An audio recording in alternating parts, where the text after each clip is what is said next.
Why do some people walk into a room and immediately command attention while others struggle to get anyone to even listen to them? People are more afraid of public speaking than dying. There's one thing that people do on camera that immediately makes them look less confident, and almost everybody out there does it. The number one reason people don't like themselves on camera and don't like the sound of their voice, because it's unfamiliar. Julie gave me one simple exercise that you can do every single day to become a better communicator, and it almost takes no time. Get familiar with you, because once you do that, thousands of doors open that are full of opportunities. But there was one thing that she said about confidence that I just can't stop thinking about. I actually believe people are born confident. And what are parents doing every single day that may actually be preventing their kids from becoming confident? Your kids really reflect them back into you. And sometimes that can be challenging for a parent. By the end of this conversation, we had completely broken down confidence, communication, public speaking, storytelling, listening, parenting, and being on camera. It is a skill that you can build, and it starts with practicing.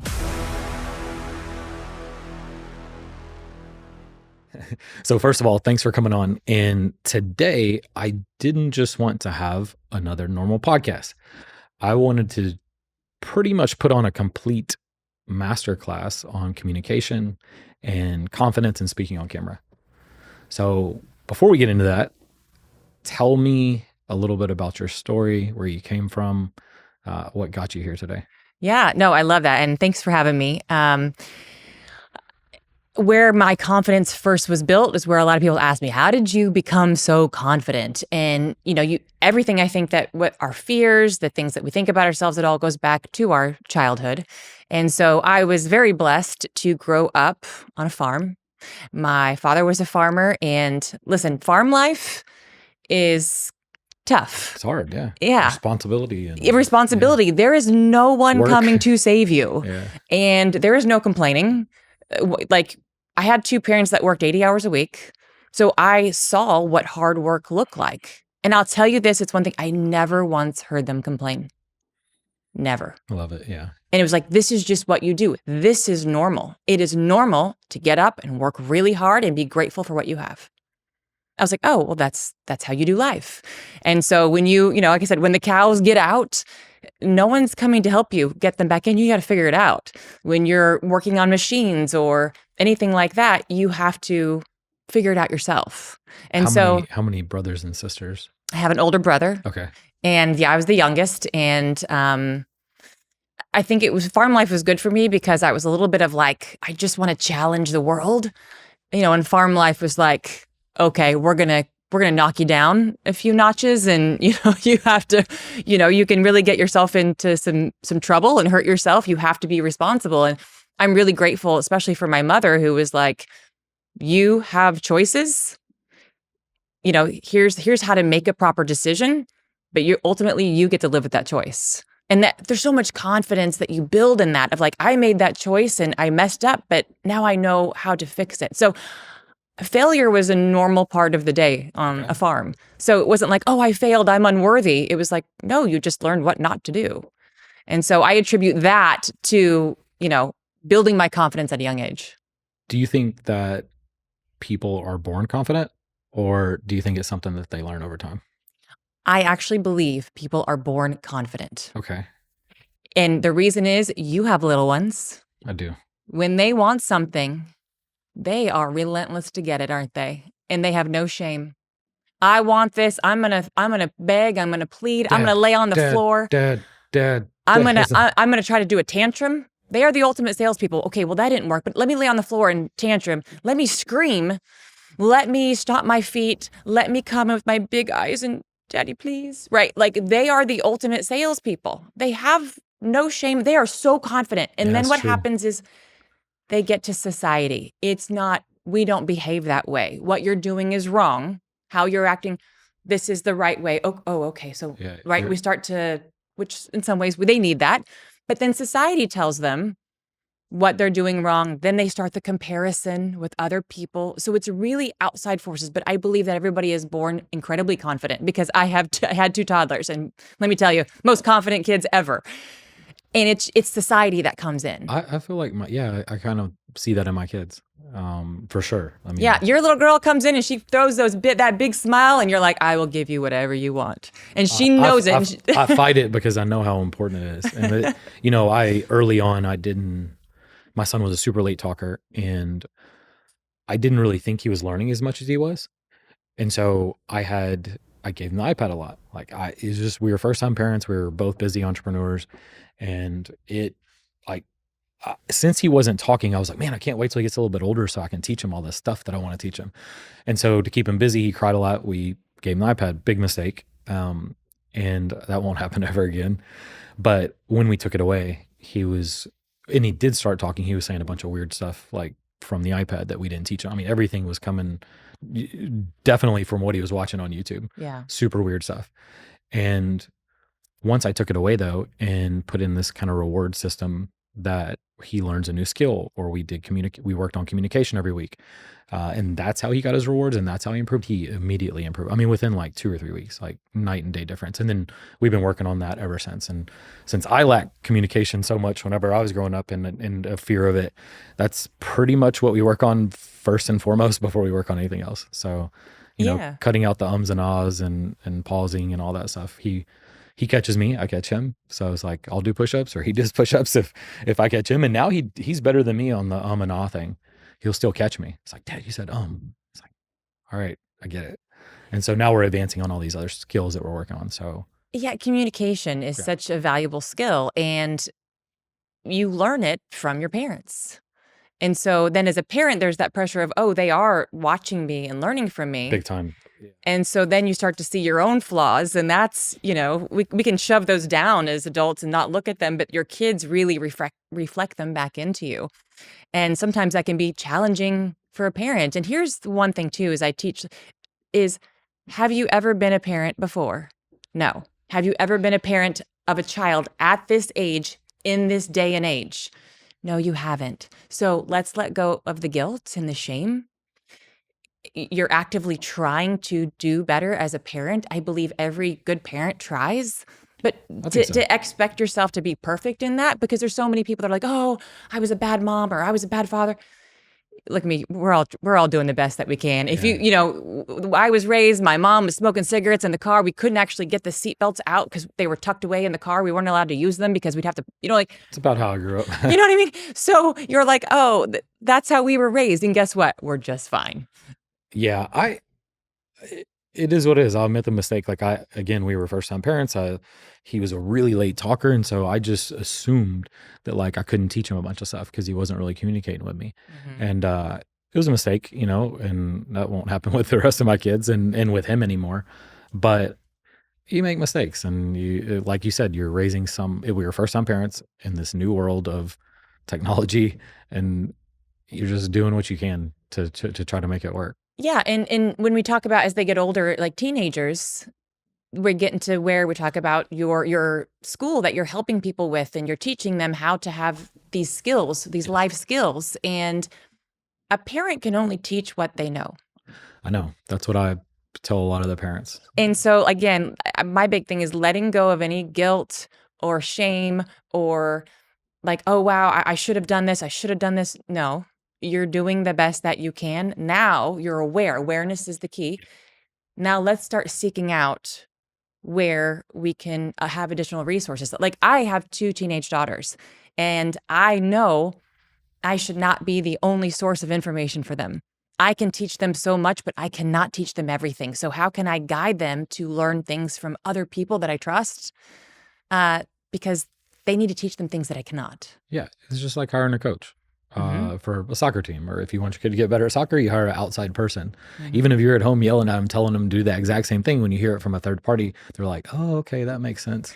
And that is the case. It's mom and dad. At the end of the day, no matter what you do, if you say all the same things as somebody else, you're still mom and dad, and they're still going to have that thing. They're listening to you, but sure. the third party validation is always helpful. I told that people at the event last time. I said, look, a lot of stuff I'm going to talk about today is probably stuff you've been telling them already, but hopefully they absorb it in a different way or see it in a different way by seeing all these other kids here do some things that they were scared to do. Yeah. I mean, I think about that. My mom would tell me certain things and I'd be like, oh, but then I would hear it somewhere else. I'd be like, that sounds great. And, and I do it with my own kids. I'm like, hey, if you learn this, you could do this. They're like, yeah. And then someone else tells them like, look what I'm doing. I'm like, I know I already told you that, but that's okay. Great. Good for you. That's all good. That's life. Why do you think so many people believe that they're not confident? Again, it's the stories they say in their head. I believe that we're the hardest on ourselves. I did that. We're the hardest on ourselves. And it's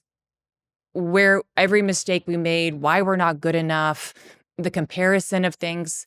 And a lot of people have people in their life that it's just that one thing that someone said that one time. Yeah. You'd be amazed how one person's statement one time forever. Just like it tattoos on their brain. Yeah. And so a lot of the coaching that I do with entrepreneurs, business owners is, I'm not a life coach, but a lot of what I'm doing is getting them to unthink the way they think. Yeah, I would agree with that. I follow that one speech coach that I was telling you about, and I heard him say one time that you're not shy. You've just been practicing being shy for like 17 years of your life. And he's like, if anything, to get good at anything, if you practice every single day, he's like, that means you're really good at, you're like pulling yourself out of the situations that you don't want to be in, and so you're just practicing like those same behaviors for so long. And so he's like, if you start trying to be, speak better confidence, he said, it's going to take a little while. Like, you're not going to just like magically be confident the next day. You got to practice a lot. Yeah. So here's the thing. I'll tell you this. So I tell people I have a lot of words. I love to talk. I'm very excited. I have a lot of energy. I've been called like human Red Bull more than once. And I'm like, I think they meant that as like a negative. I was like, thank you. I have a lot to say and I get very excited. But how I used to speak, if I looked at it, I apologize to anyone that had to listen to me, because this is what I would sound like. I'd say, oh my God, guys, it's so exciting to be here. And we're going to talk about this. And I would just be my voice, the tone of my voice, the pace of my words, like it's like grating on your soul, right? But I didn't know. I was just talking. So I took classes, learned, if I will slow down my words, drop the tone of my voice, statistics and factual data shows especially females, if we drop the tone of our voice, people listen more and they take us more seriously. And how do you know? If you listen to any woman that is on the news, you'll see and hear they have a deeper tone to their voice. They drop their voice when they're talking about the news. There's a reason for that. Because if they're like, hey guys, we're here, the weather's going to be great, you immediately think that they're an idiot. Yeah. So things like that. So I learned, I don't have to say every word that comes in my head. Let's take all of those words and put it into a sentence. Just one sentence. Pause. But it's practice. It is. It's practice. Yeah, it is. Well, it's like anything else. Like, when I started boxing, day one, I was like super awkward and weird. I was like 35 years old, but about 3-4 years goes by, like, I'm pretty good. I'm getting okay. And that's how my journey with the communication thing has been too. Mm-hmm. Honestly, that's why I said yes to the podcast too with my wife, because I was like, you know what? It will force me to get better at communication. It will force me. If I do 1,000 podcasts, there's no way I'm not better after 1,000 than I was when I started. There's no way. It's impossible. And so that's another reason I started. Yeah. And the same thing with, I teach people about like marketing their businesses online, speaking on camera. And they're just like, I don't know what to say. I don't know where to hold the camera. But once you know, you know. Do you think confidence comes more from what people say about you or from the promises that you keep to yourself? 100% the promises you keep to yourself. The exterior validation is nice, especially when you're first trying something and you're a little unsure about things. You need kind of, I tell my clients, I'm like an aggressive cheerleader, right? I'm going to give it to you straight. You're not going to like a lot what I say, but I'm going to be there to root for you and cheer you on at the same time, right? So I'm going to help build you up so you build your confidence, but I'm going to give it to you straight, what you're doing wrong and what we need to do differently. But that internal, and where I truly believe confidence starts, and they say, how do you become self-assured? And it's being very clear about what you want. And so what that looks like I have a framework that's in my book, and it walks you through what do you want? And I just simplify it to 4 areas: your health, wealth, relationships, and joy. Yeah. Because here's the thing, if you don't know what you want, what you're working toward, how do you know what to say no to? How do you know that should I go over here? Should I do this? This person says I need to do this. And that's where that anxiety builds and that Yeah. stress. But when you're really clear, no, this is what I want in life. Here's the path that it takes to get here in all these 4 areas. It's very clear. Am I going the right way? Yes, I can feel good about that. Immediately you can breathe. And when someone says, "Hey, we should go and do this." Well, I know I can say no to that because that's not in line with what I actually want. It makes it very easy to know when to say no. Now, another thing that people have a Good point, problem with yeah. is saying no. I I'm probably one of those people. I'm better now. Yeah. I'm definitely better now, but, for a long time, that was definitely me for sure. Well, and it's probably because you have a very big heart and you're a good person because you want to help. And I tell people that you want to help, and guess what? You can. They're asking you for help. That's something that you know how to do and you can do it. So you're gonna feel bad. Like they need my help and I can help That's them. kinda how I always felt, and then I also would trick myself into thinking that convince myself I could do way more than I could. I would just, like, in my brain, I'm like, "Oh, I can handle it." In business and everything, starting other businesses, doing too much, Mhm. and just thinking I'm gonna do it and tricking myself, and then just a couple months go by, and I'm like, "Why did I do that?" So, like, Yeah, you draining all my time. overwhelm yourself. And Yeah. so I teach people say no is the default. You can go back and say yes later. So my big thing is maybe, Okay. because you need to give yourself time, a pause to think about something. Some things are a definite no. And so one of the things I teach is how do we say no in a way that we feel that's kind, that's still helpful, right? Because I'm one of those people, I want to help people and they come to ask me for business advice all the time. And what would I do? Oh, absolutely. Let's get on a call and I'll dive in and help you. I was absolutely overwhelmed, taking on too much. And it's like people started like sucking the energy out of me. Yeah, And absolutely. not because they were trying to do it, because I didn't set the boundaries. And how do I say that? Absolutely, I'd love to help you for what you're needing. I think this program that I have is truly the best. This is what it does. If that doesn't work for you, great. I would start with X, Y, and Z. I hope that helps. I had to learn to limit because I can help. And so I tell people, for my big-hearted people that they want to help, you've got to learn how to say, you know what? I really appreciate you coming to me for that. I would love to help you. Here's the ways I can do that. Yeah, This, or this. good It's what, advice, 'cause now that I'm on social media, I have a lot of people that message, and I respond to a lot of people. I've gotten on phone calls with people. Probably shouldn't say that on this podcast, but I just try to, like, help as much as I can. well, and when you're first starting out with this, Yeah, you but do it's that a getting lot. to the point where, Yeah. I now I feel bad. I can't help all the people that need something. Well, and so, but you'll start to learn, you're going to probably get a lot of the same inquiries, the Yeah, same questions. And then that's like, start okay, making content how on do it. I either create content on that or how do I make that a course, Yeah, a training course? Maybe it's a 60-minute. This is the same question I get all the time. Like I have my business builder blueprint. How do I start a business? What does it look like? Business builder blueprint. These are the 3 things you must have or do not start the business. This is where you start. Because they're like, I want one-on-one coaching with you. I'm like, you do not. No, you're going to waste money yeah. and you're going to waste my time on. You're not there You're not yet. there. Yeah, So go watch this first. Work on this. And then here's the thing. If they're willing to watch it and work on it and do that, then I know they're actually serious and are worth my time. yeah. No, it makes sense for sure. So something like that, I would like go through, Okay. okay, what are the same questions I get? But in general, people, again, saying no, it's a practice. It's a practice because like anything else, okay, how do I say, you're going to practice saying no, and I say, when you say no, no, I'm not available. Thank you. And you say it with a smile. I'm not available at that time, but thank you. My wife's pretty good at it now. Oh, I know she is. Your wife's awesome. Yeah, I love she's her good at it social media. now, but she, in the beginning, like, it would stress her out too because she would commit to all this stuff, and now she's really good at, like, just really staying focused, and I'm not quite there yet. But she's good. It's like I look up to her for being that good and focused on what she's trying to do in life. Why can someone be extremely intelligent, but then also be a terrible communicator? There's a lot of people out there that are really smart that I know, but not good communicators. Yeah, I work with a lot of them in business. So they want to have a business and they're really good at what they do. Let's say they're really good at doing roofing. They're really good at landscaping. They're really good at yoga. They know the entire body. Like they're so good in their craft. They're super intelligent in their area, their specialty. Yep. But they don't know how to talk about it. They don't know how to speak, because it's an area, it's a trained area. Have you ever taken professional speaking classes? Have you ever taken professional communication classes? No, you haven't. So you're expecting yourself to be an expert in that area and you're an amateur. Yeah, you almost have to say, remember when day one, when you started your roofing? Day one.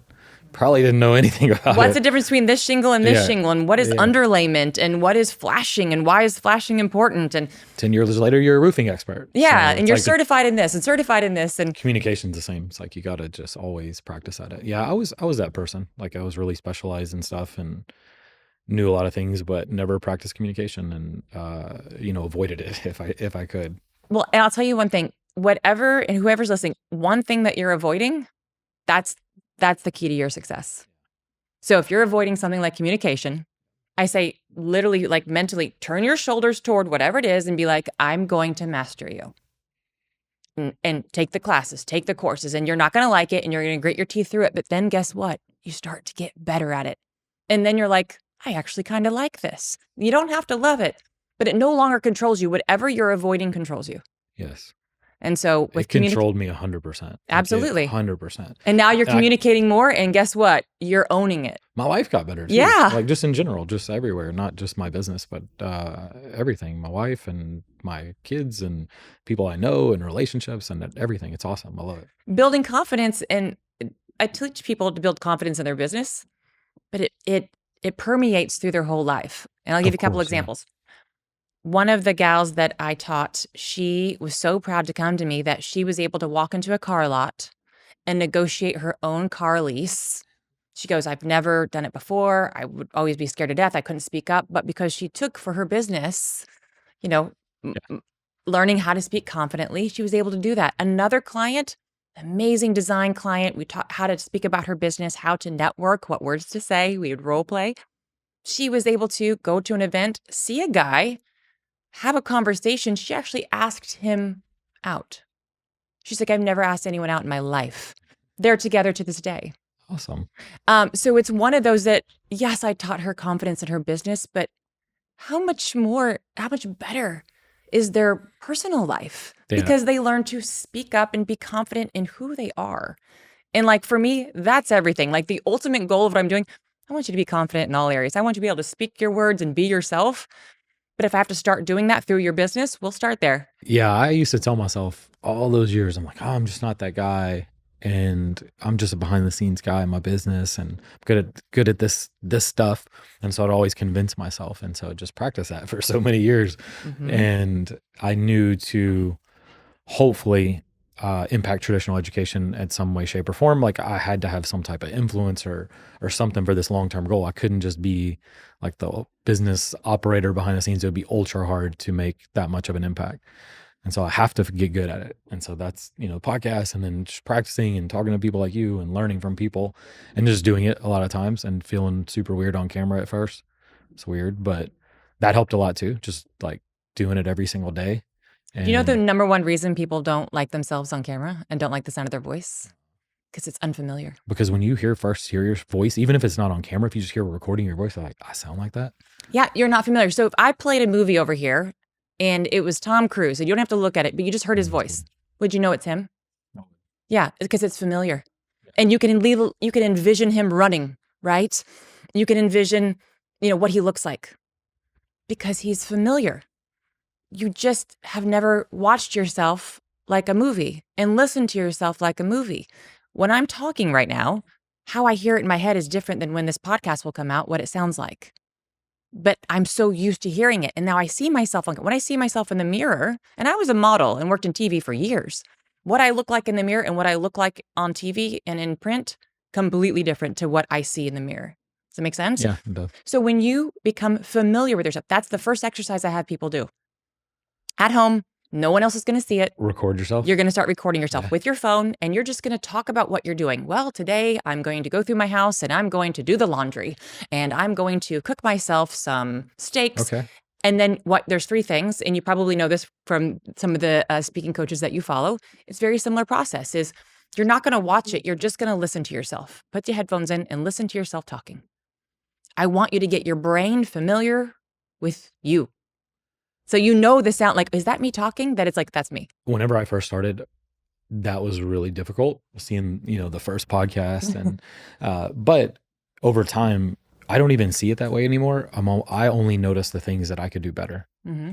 So even when we were practicing for the events now, like I record them and I'll rewatch it and I'm like, oh, okay, I need to not say X, Y, and Z. I paused too long there. I'm using too many filler words. And so I like watch it like game film a little bit now, but I don't see I don't have that self-doubt in my head anymore. I watch it to try to fix it.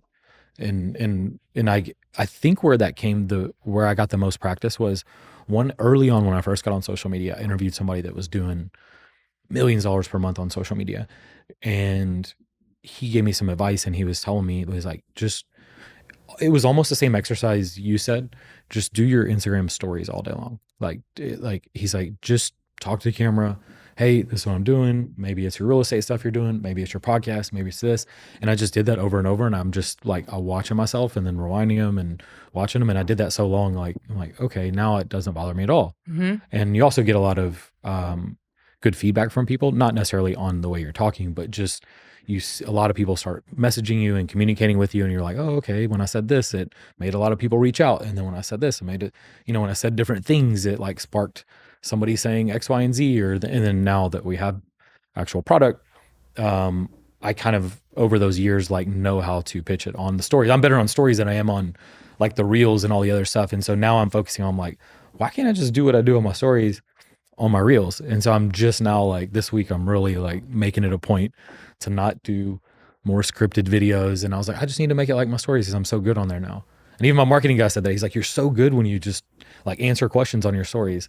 And I actually like doing that the most. And so I'm going to start really just trying to make it more like I was doing that and not so scripted and not trying to build the perfect like script into what I'm talking about. Yeah, they just want real. Yeah. They really want real. And again, with AI, that's going to get more valuable. Can I just get on here? Can I just talk? Hey, by the way. You're already seeing it. So the raw stuff, the over edited stuff is actually performing worse. We see it because we post so much now. Mm-hmm. So the over edited, done stuff is like performing worse than like you seeing somebody just talking or and it depends on the content too, but you already start seeing a lot of it. Like that's going back to like the old YouTube, like vlogging days kind of thing. That's where it's going. Well, and so what I love to teach is just like, okay, here's a framework for good guidance on how to speak that people can listen. Like, again, don't talk like this. Tonality, pace. Once you learn those basic things, then you just get on and you're not thinking about those things anymore.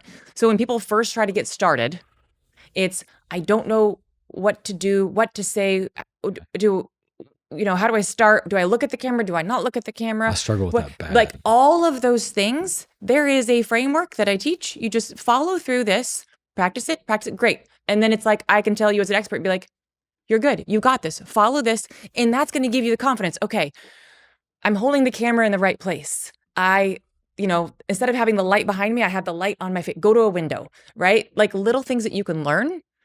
But once you understand that, Now, you're solid, just like you're so good at it now because you know the things to do. I don't know if I'd say that, but I'm 100 times better than I was when I started. 99% of the success is being willing to get up to the plate and swing the bat. Yep. And you're doing that. I've always been good at everything in my life doing that. Always been good at taking action. Yeah. But for some reason, the one thing that I was telling myself was, oh, I'm just not that guy. And everything else in my life, like there was nothing that could stop me.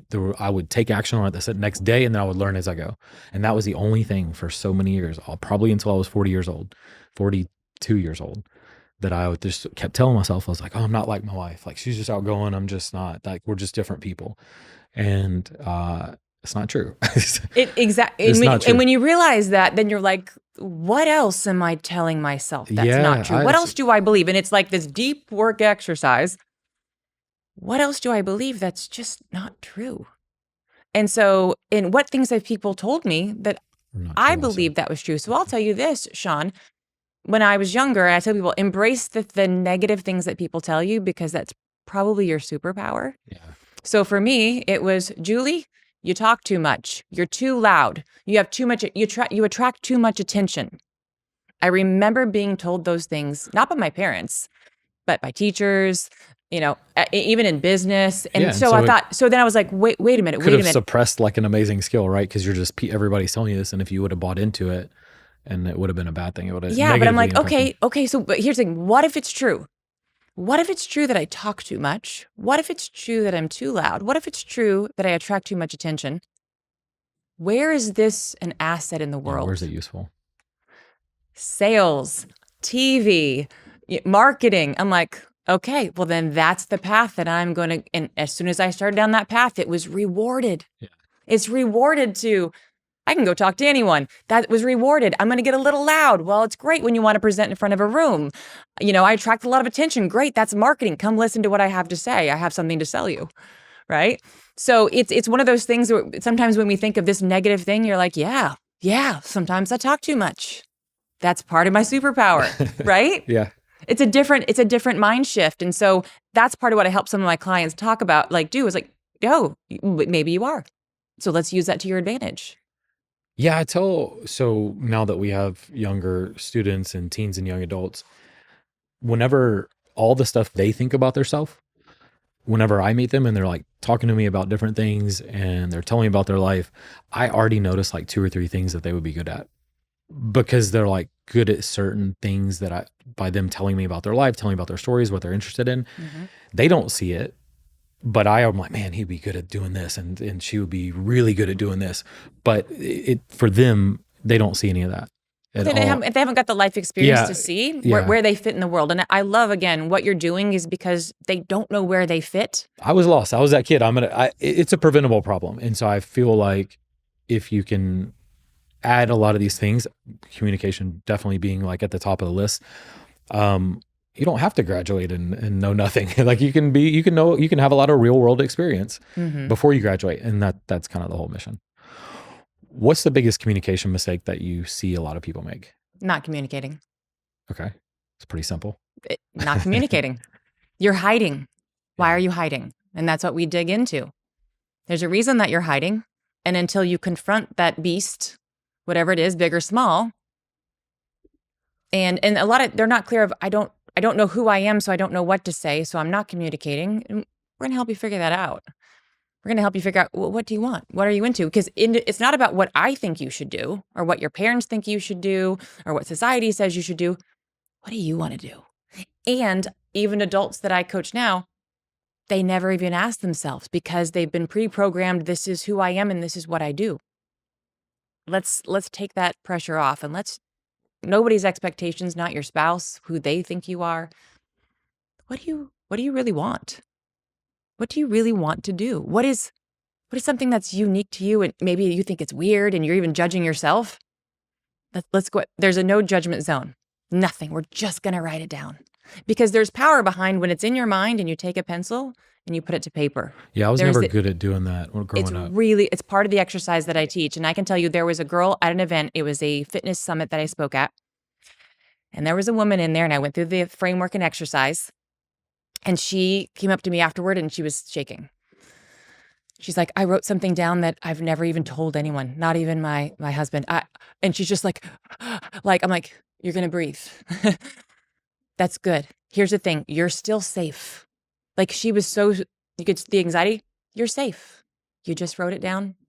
Nothing has changed, but now it's there. It's in existence and we're just going to let it sit there next to us for a while, whatever it is. Right? Long story short, she wrote down that she wanted to be a pilot. Okay. She was an airline stewardess, never told anyone. I think it was like a month later, she messaged me on Instagram and said, by the way, I just want to tell you how powerful that was. And I want to tell you I'm in pilot school. Amazing. I mean, I get goosebumps every time I talk about it. No, I'm going to not get tears because I'm not a teary person. She's in pilot school. And then a couple months later, she sends me another message and it's a video of her flying with her instructor. And it was just like, I remember seeing that. And then, the tears, because that is why I do what I do. Is like, she held on to that for years and never told anyone. She had shoved it so deep down inside that it just wasn't even a possibility. And because I was willing to put myself in front of people, face judgment, and speak what I know, she was able to go and do this. And so that's where, when you're like, I'm afraid, it's not about me. It's not about how I look or how I sound. It's about that person that I want to reach. If I had not been there, would she keep that stuff down forever and never even see what that looks like? Yeah, it's pretty crazy how certain things happen in your life or somebody else's life that like one thing changes like the trajectory, I guess, of what you do. Yeah, we always say you're one decision away from a completely different life. Yeah, I would agree with that. What do you think it means to communicate clearly? Knowing what you want to say. And as someone, again, I had all the words. I could literally talk all day and probably just so many words all the time, right? How do I communicate what I'm trying to say clearly is a practice that I still today have to remind myself, because I get very excited. When I'm talking about something I'm passionate about, Talk too fast. my words speed up and I get really fast and my tone goes up and I'm like, oh my God, we should do this. And like, I literally start moving my body, right? And I have to, okay, what is it that I want to say? Because too many words, no one's going to listen to what you have to say. Yeah, what is really gonna like land with somebody? And that it is a skill. It is a skill you can learn. Yeah. Like in your academy, you're teaching skills, and communication is one of them. How do I deliver my message effectively? Yes. And what I loved about your event you had for the kids of getting up and pitching and presenting, they don't get the practice of doing that. And when they do in school, it's very hard because they're doing it in front of their peers. And that is so hard for them. It was hard for me. I remember sweating palms and presenting like this in class. And me too. And you're talking about something probably that the teacher told you to talk about, so you're not even really confident talking about it. It's such a weird thing. And then you only do it one class or a couple times a year. And so you're always overthinking, like, oh my God, I don't really want to go do that at that class. And they never taught you any presentation skills. And if you get up and talk, if you did it every day, like that's one thing I'm building a school for my kid. And that would be, I mean, they would do it every day. Like, we're going to practice that every single day, bring in different communications experts. Like, we're going to, like, this will be one of the number one things we teach. But if you did it every day, it would just become normal.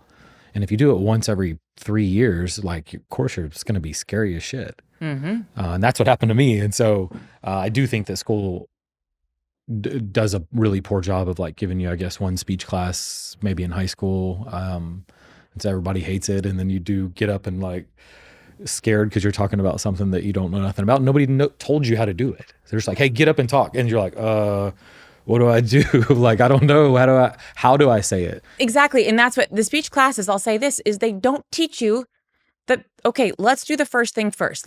What your body language, the tone of your voice, the pace, pausing for impact. You know, they don't teach you those parts of speaking. And so like those basic frameworks, you get up there and you're like, oh, I remember one of the kids turned around his back to you when he was talking. And I was like, I didn't get a chance to work with him. I know, but he didn't have a chance because it was last minute. But the point being is that when you teach them those things, he'll know them forever. I know. One of our very first pitches, I had this kid on the phone. He was amazing. And he was like you. He would talk really fast, and he was really excited.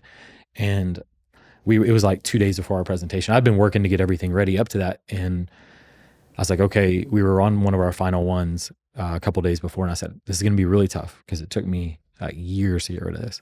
But I said, I just want you to understand that whenever you're talking really fast, you try to say in between the sentences to try to get to the next sentence because you're going so fast. I said, if you can pause and just not say that and then go to the next sentence, I was like, it's going to sound so good. And I said, but I just want you to be aware. I'm not saying you're going to fix it overnight because it's hard. It's like you're so used to doing it for so long. And that kid went up the next day and like just crushed it. And he won first place. But that's awesome. He was saying like every other sentence. But I don't think anybody ever even brought it up. And I said, look, it took me years and years and years to like even improve. So I'm not expecting you to improve by Friday. But I just want you to be aware so you can, start to improve on it. And he I don't even know if he said it all. So he went home and he practiced and he was aware of it. That was really cool. Yeah, and they build the confidence in doing that And because then now once you he do it, knows what to do. I think he'll remember it forever. I probably would remember that forever. And now he's going to probably always be aware of it and probably just get better and better and better. He was already a pretty good communicator, a lot of energy, like smiling and happy. He was talking too fast and at it. I was like, I don't think it's going to land as, I don't think they're going to grasp it as much. And so I told him, I was like, it's uncomfortable. Sounds weird, but just pause, wait till you get to your next line. And he did a really good job at it. It was really cool. I'll tell you this, people that identify as shy, right? I had one of my clients, probably one of the shyest people that I've ever coached, to where I would be on a Zoom with her, right? You're in a box, and I learned to read body language really well via camera. And she literally would be oh, hi. Like, she was so shy, her hands were covering her face when we're talking. And so talking with her on the first call and be like, okay, listen, can you do me a favor? Can you just drop your hands? Because you have such a beautiful face and I'd love to see it.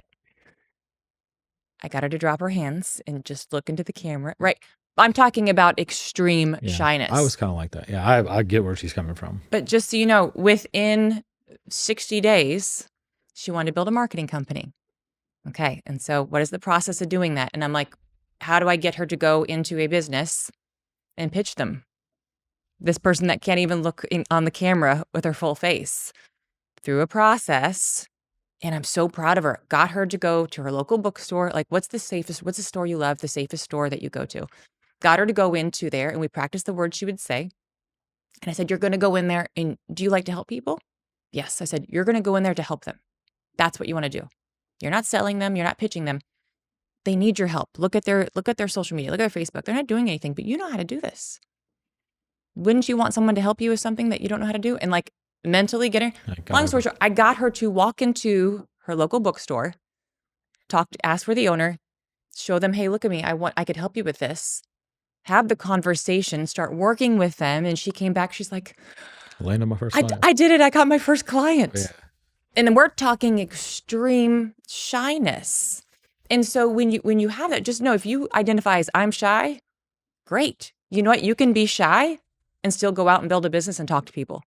Yeah, I wish somebody so bad would have worked with me similar to that in school. Like when I was that early on, like give you the things that are gonna like the tactics. Like give me because in speech, I remember my first class, they make you get up in front of everybody and introduce yourself. Mm-hmm. But if they taught you what to do before you had to do that, you probably wouldn't scare the shit out of everybody. It's like, hey, before we even do any of this is actually how you do it.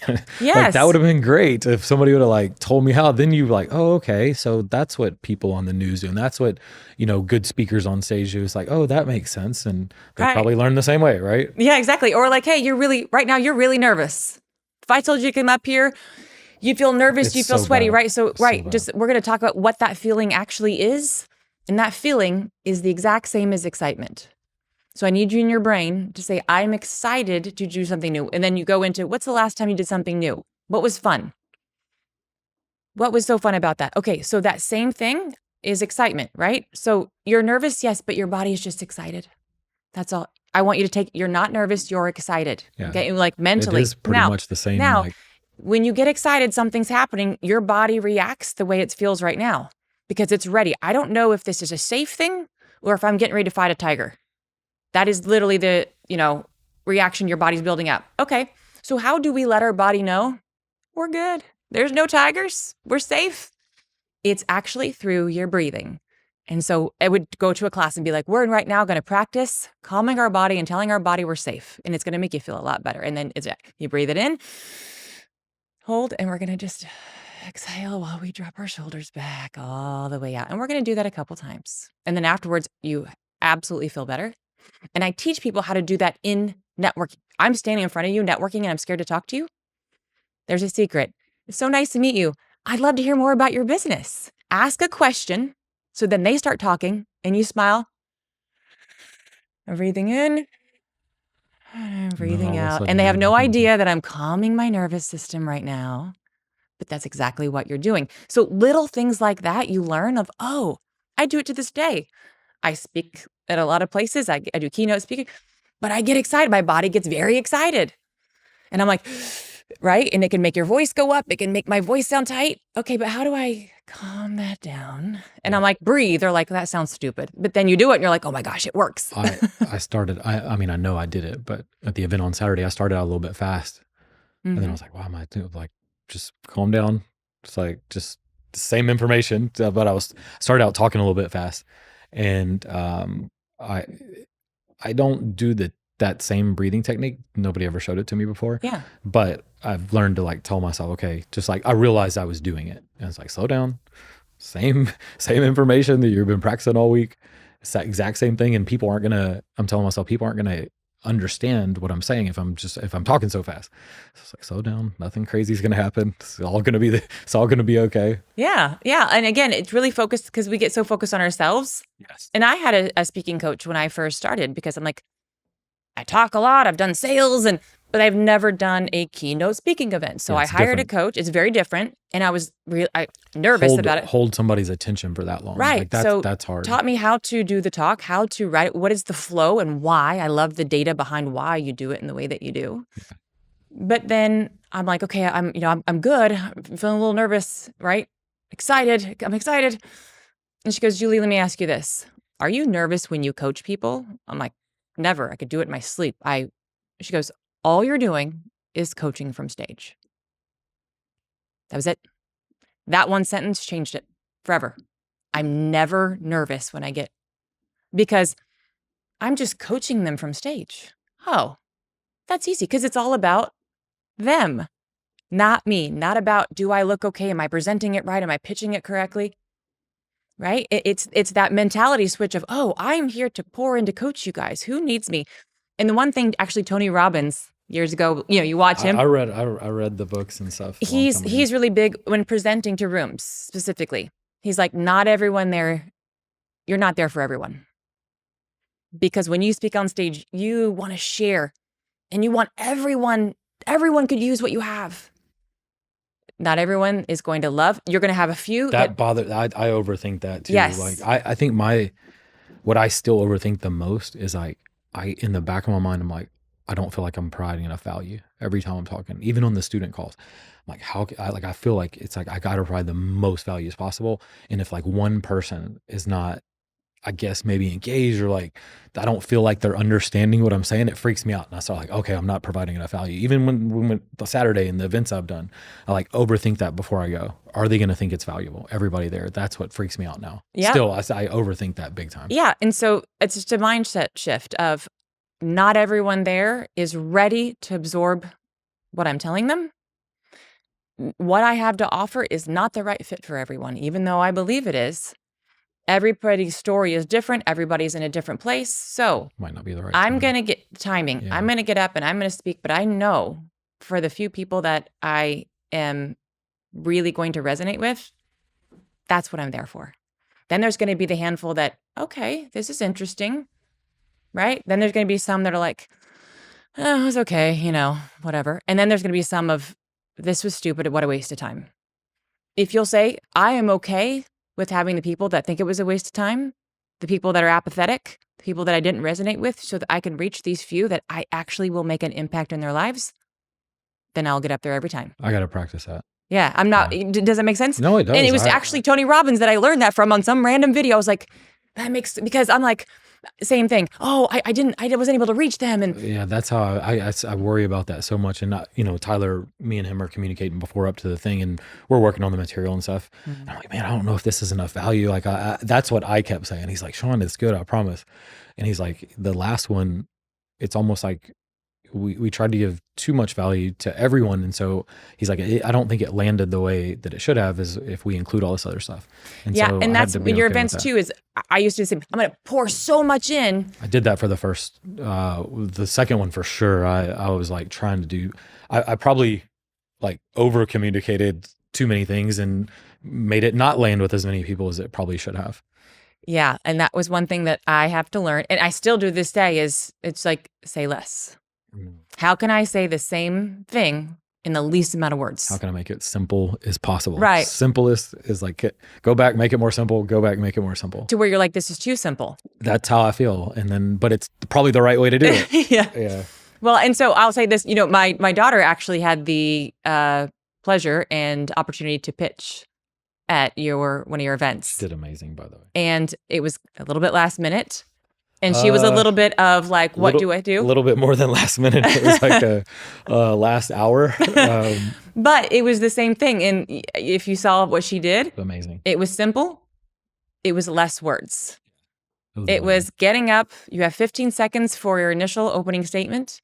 You have 30 seconds per slide and 15 seconds for your closing statement. That's it. Because it was 2 minutes, right? It was, we're not going to run over. We don't need to go into every detail. This is a practice pitch.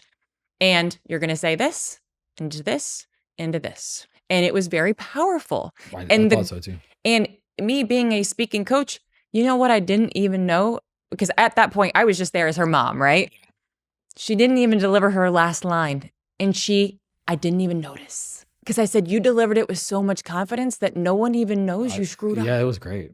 No, but nobody knows it. So you didn't actually screw up. You did amazing. Yeah. But you know what I mean? Like, because she delivered it with so much confidence. And her pace and her tone. I mean, it's just one of those things, you learn that skill. Why do you think that sometimes people talk for 5 minutes, 10 minutes, and you just don't seem to understand anything?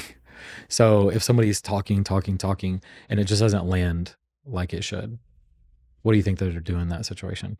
Well, I'm an expert in that because I talk a lot. So, and I'm sure there's times often that I'm just talking like, where you're not rambling. You're yes. Like, how can you make it land with the audience? Like, what are some things to do to where you're not just rambling off into left field and then people aren't really getting anything? You talk for 10 minutes, but people probably understood none of it. Well, there's a pace of what you're saying, but then engaging your audience, asking them questions, right? So if you're presenting, how many of you have done this? That's what I didn't do enough of. How many of you have done this? Just like me, right? Or the statement, as someone who, so I'm now relating. There's the difference between ordinary to extraordinary is what we teach. I'm going to teach you that I'm ordinary just like you. We're on the same page.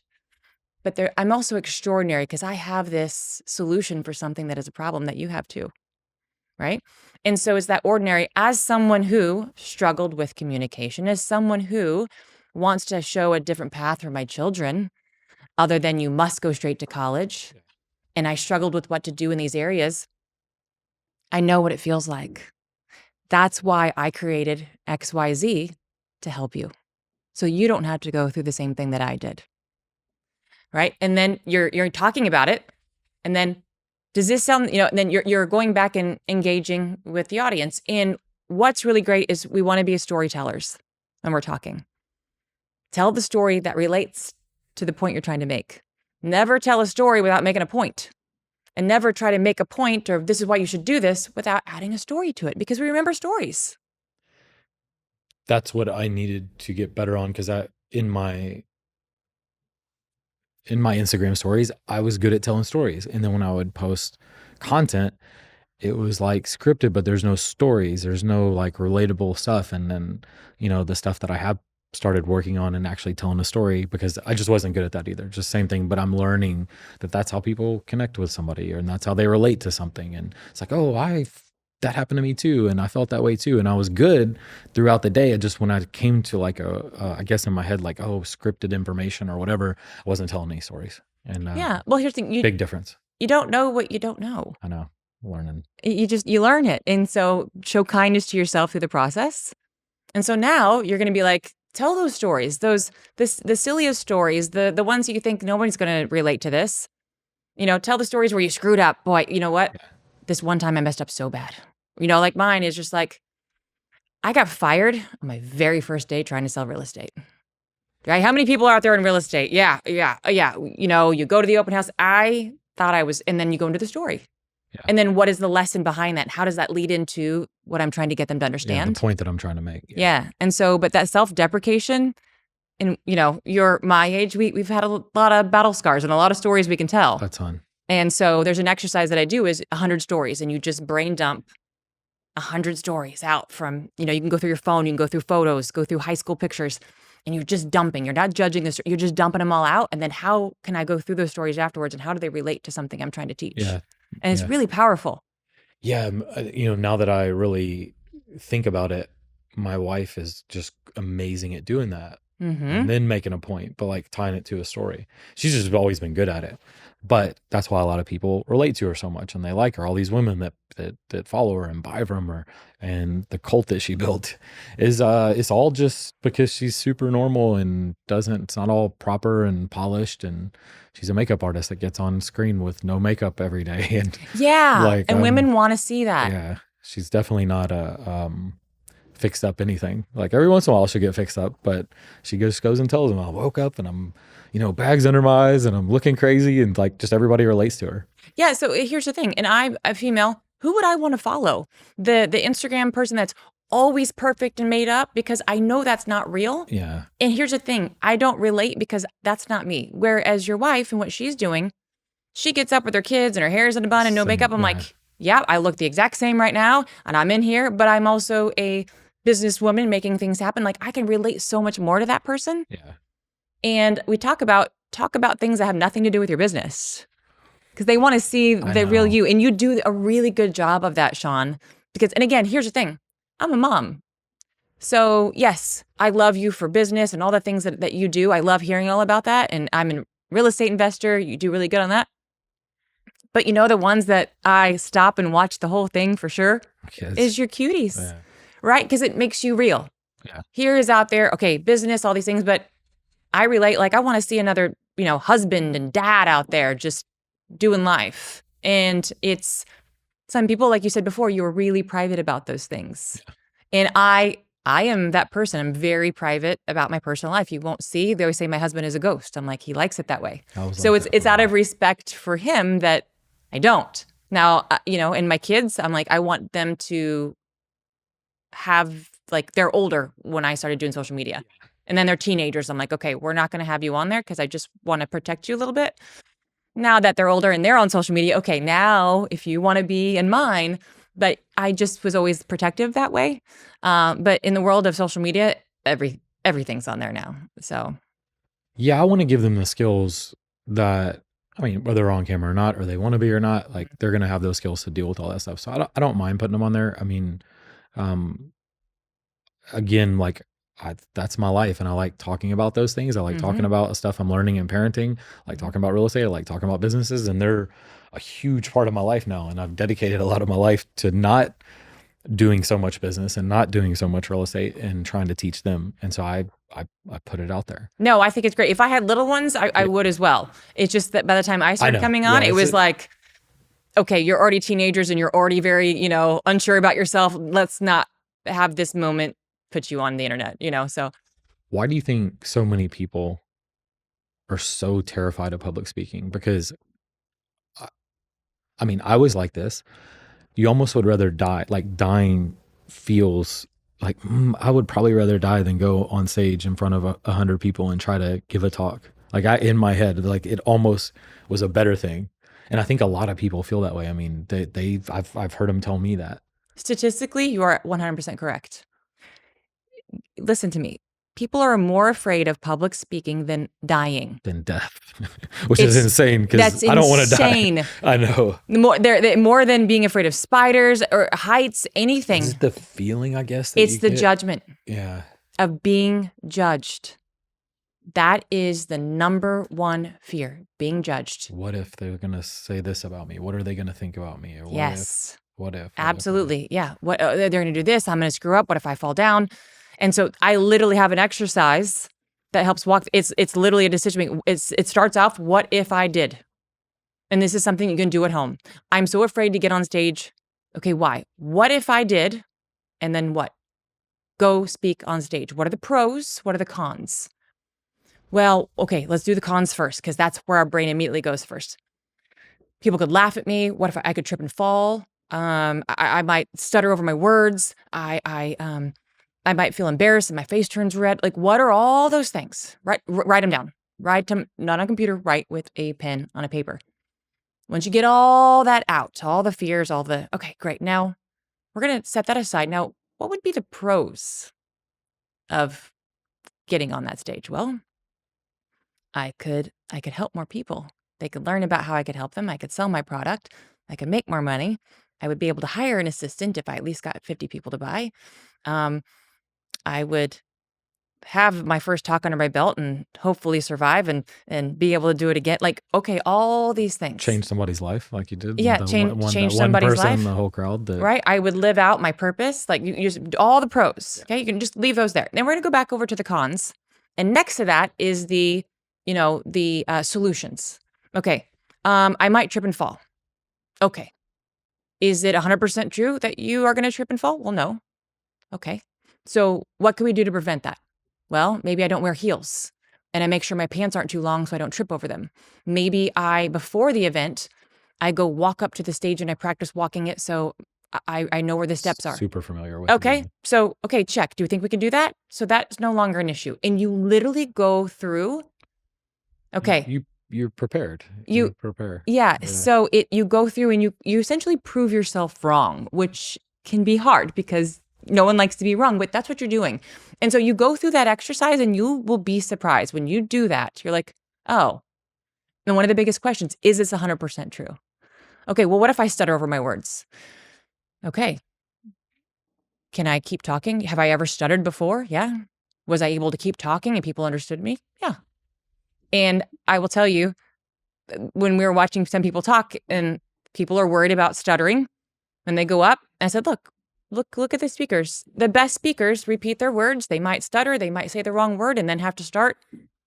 That's normal. Let's have that as normal communication. Yeah. Stuttering is not bad. You didn't make a mistake. It's a normal part of communication. So we're going to take that out. Great. I'm communicating. It's normal. It's not a bad, you know what I mean? You break it down like that. And then when you do that, you realize like, oh, this mountain of an issue I thought I was going to have, it's just a little speed bump. You can handle speed bump. I always had a physical reaction and that's what made me nervous. Mm-hmm. Like what happens to the brain when you get up there and you're nervous in front of the group, because that's what happened to me. I wasn't worried about tripping. I wasn't worried about falling. It was like, I'm going to get so whatever. I can't even talk. I can't even get my words out. My hands are sweating. So like, it's like physical. And then I would start overthinking that. It's like, what if that happens up there?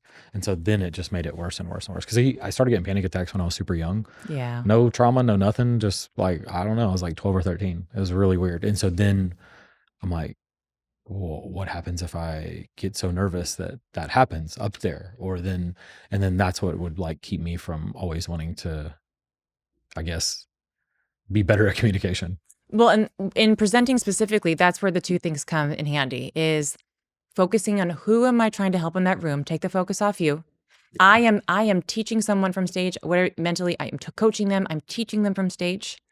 Right? It's about them. When you have a communication with someone, you sit down, you're not nervous, right? It's just a bunch of them. And I'm going to teach them. It's not about me. They don't care about the sound of my voice. They don't care what I'm wearing. If they do, they've got other priorities in life, right? It doesn't matter. I'm going to teach these people. Then also the storytelling. So a lot of times we have all the slides with all the words. We teach, put a picture.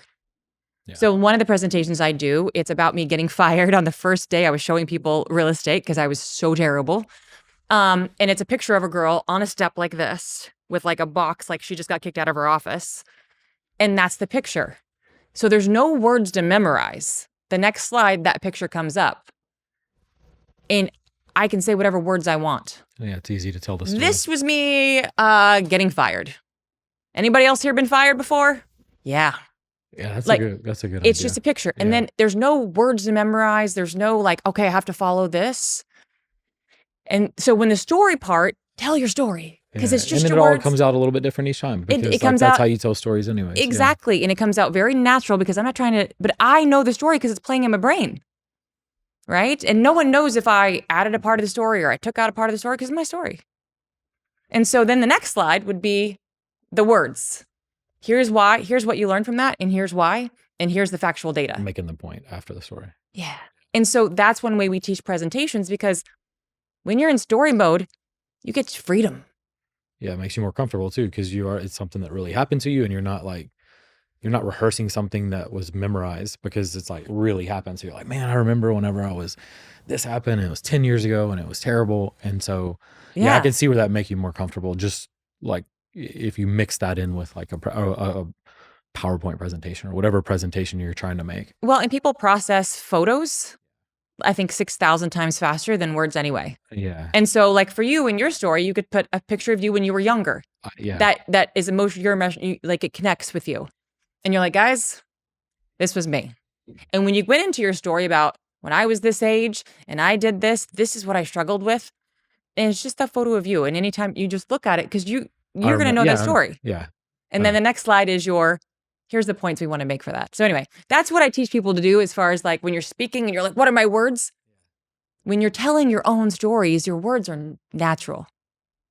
Yeah, the picture thing, that's a good point. That would make it really easy. Yeah. Why does slowing down make someone sound much more confident? You're giving the other person to absorb the words and the meaning behind what you're saying. So sometimes I used to think the more words I say, the more value I'm giving. But all I was doing, think of it like someone's brain like a sponge. You can only absorb so much at one time. And I'm just pouring buckets into like the tiniest sponge. And I'm like, if I just pour more, well, they can only absorb so much. Yeah. But then it's all convoluted. But if I take a cup and I pour this one idea in it, they have the chance to soak it up, absorb it. Then I can give them the next idea. Because that's what I used to do. I would think, I'm just going to throw so many words and so many things. It's going to be so much value. I'm like, I don't understand why they didn't buy. I don't understand why they didn't love what I said. It's because I overwhelmed them. So you slow down, pause, let them absorb what you're saying. And one thing that I teach, again, we could go on for hours because I teach this, is end your sentences on a down tone. Okay. And it's especially my females that do this, but they're like, and so we're going to go and do this. And then we went here and I think that it's really good. You end up like a question. It causes uncertainty in the other person's brain. But if I said, listen, so if I said to you, hey, listen, I can help you. I coach businesses. But if I said, listen, I can help you. I coach businesses. Yeah, you're like, which one's more powerful? I get it. Which one lands? Yeah. You know, if you're like, I can help you, or if you're like, I can help you. See the difference in tone and delivery? Those are the kind of things that we teach. And it's once you know it, you know it. Yeah, I agree. What's the best thing someone can do when they lose their train of thought in front of an audience or in front of a group or anything? How can you get over that when you lose your train of thought? Like, what do you do? Honesty. Depends on what the scenario is. Like if I'm on stage, I guess, and I'm like, you just completely, maybe you're paying attention to something else. Like, what do I do to get over that? Humor is always good if you can flow with that. I'm talking with you and I'm just like, you know what? I'm sorry. You know what, guys? I just saw a bird fly by the window and I completely lost my train of thought. The whole squirrel. Yep. Just did it with a bird. So I'm sorry. Where was I? Own it. I had 6 Starbucks this morning and I don't even know. Mess me up. Yeah. You know what, guys? I had 2 hours of sleep last night. So I am here and I love you guys. I've had 3 coffees and I'm ready. So sorry about that. Where am I? Yeah. And then and then you just go right back into it. So you don't, instead of like, sorry, where was I? And then you start overthinking it because you're like, oh, I'm messing up. And it makes it worse. Well, then it's like, do they need you to be perfect? No. So quit putting the pressure on yourself to be perfect. Yeah, you just want people to relate, really, I guess. And isn't that relatable? Yeah. Big time. I just say like, let me be your gesture. Laugh at me. Yep. Got up here, screwed it up. Welcome to Julee. What do you think makes somebody interesting to listen to? Their stories. Yeah. The animation, right? There's a bit of entertainment when it comes to speaking in front of people. And there's different ways to do that. Get excited. If you're excited about what you're talking about, like, everybody else like, we're excited here. What are we getting excited about? Right? Yeah. But if I'm like, hey guys, listen, these are the steps to build your business. Step 1, we're going to start with this. People are falling asleep. Oh my gosh. But if you're just like, I am so excited to show you how to build your business. It is so easy. I'm going to show you in 3 easy steps. And by the time you are done with this, you're going to walk out of here knowing exactly what to do. Y'all ready? You're like, yes. Yeah, let's go. You got to be a little bit upbeat. Be excited about what you're talking about. Since I've been preparing for only the handful of events I did, in my mind, it's starting, like, I'll sit back and think sometimes, like, it's almost like you have to be an actor, but not in a way that I'm not a person that I'm not, but the emotions and stuff on stage. Like if an actor is like, when they're speaking on a movie, like every scene's different. And so they're not monotoned. But if they're trying to, it's this bad scene and everybody's sad, like they can go and act super sad. The same thing with like excitement and stuff. So it's almost like I'm sitting telling myself, like, you have to be an actor on stage. You're still saying all the same stuff and you're still the same person, but like your emotions have to be acting a little bit like you're an actor. Well, so how I teach it is, who do I need to show? What part of me needs to show up? Yeah, It's I guess still that's a you. good way to put it. Yeah, that's what I mean. It's like, Yeah, which part of me needs to show up? Because the mom at home in sweatpants with my hair in a bun, and I'm cooking and cleaning. That's not the energy nor the type of person that they need from me. Again, it's always about who you're speaking to. What do they need from me? And it's all inside of you. You're never pretending to be someone else. You're just pulling out different parts of you. I like to call them invisible hats. When I am with my children as mom, they don't want Julee Gracey, business coach. Let's talk about sales and presentation. That's not who they want, right? That's not the hat I'm wearing right then. When I'm with my husband and I am just wife, he does not need professional Julee, talking about business, or mom. Like, he needs wife. And so how do I show up and bring those best parts of me to that? And the same thing when you're talking with people is, what do they need? Life is already tough. They're there because they have a problem. yeah, And you're solving the problem. So be excited about helping them. If you're not excited about helping them, they're not going to be excited about getting the help. So a little bit of that, a little bit of energy. I know that's what I have to tell myself. That's what's hard for me too, is because, I am a calm kind of person and always just laid back. But if I'm on stage and I want the message to land, like I have to tell myself, okay, you have to get super excited. You have to do this. You have to be emotional about certain things. And so that's what I've been working on. Yeah. That's tough. Yeah. Well, it just takes practice. I know. Again, watching myself and then going, oh man, I probably should have been way more excited. I should have been more emotional at this part, and just watching it and it's like, okay, I can do these 3 things better. And next time I'll try to do it and just get a little bit better and a little bit better. Yeah. And that's exactly kind of like what you said with what you're teaching these young students of, that's how it works. Yeah. It's no different than what adults, like, it's not like I'm too young. No, I'm teaching this to adults. There's no reason you can't learn it now. Yeah. Because, you talked about how, with degrees, I was listening to one of your podcasts with a gal, and she said 7.7% of jobs actually need a college degree. And so what about the other 2.3%? And a lot of those skills, like even my husband, he's in a corporate and he's doing a lot of hiring. It's not about the degree. It's about the experience and the skills. Communication is one of those. So no matter what you want to do, you have to learn to communicate with other people. I had the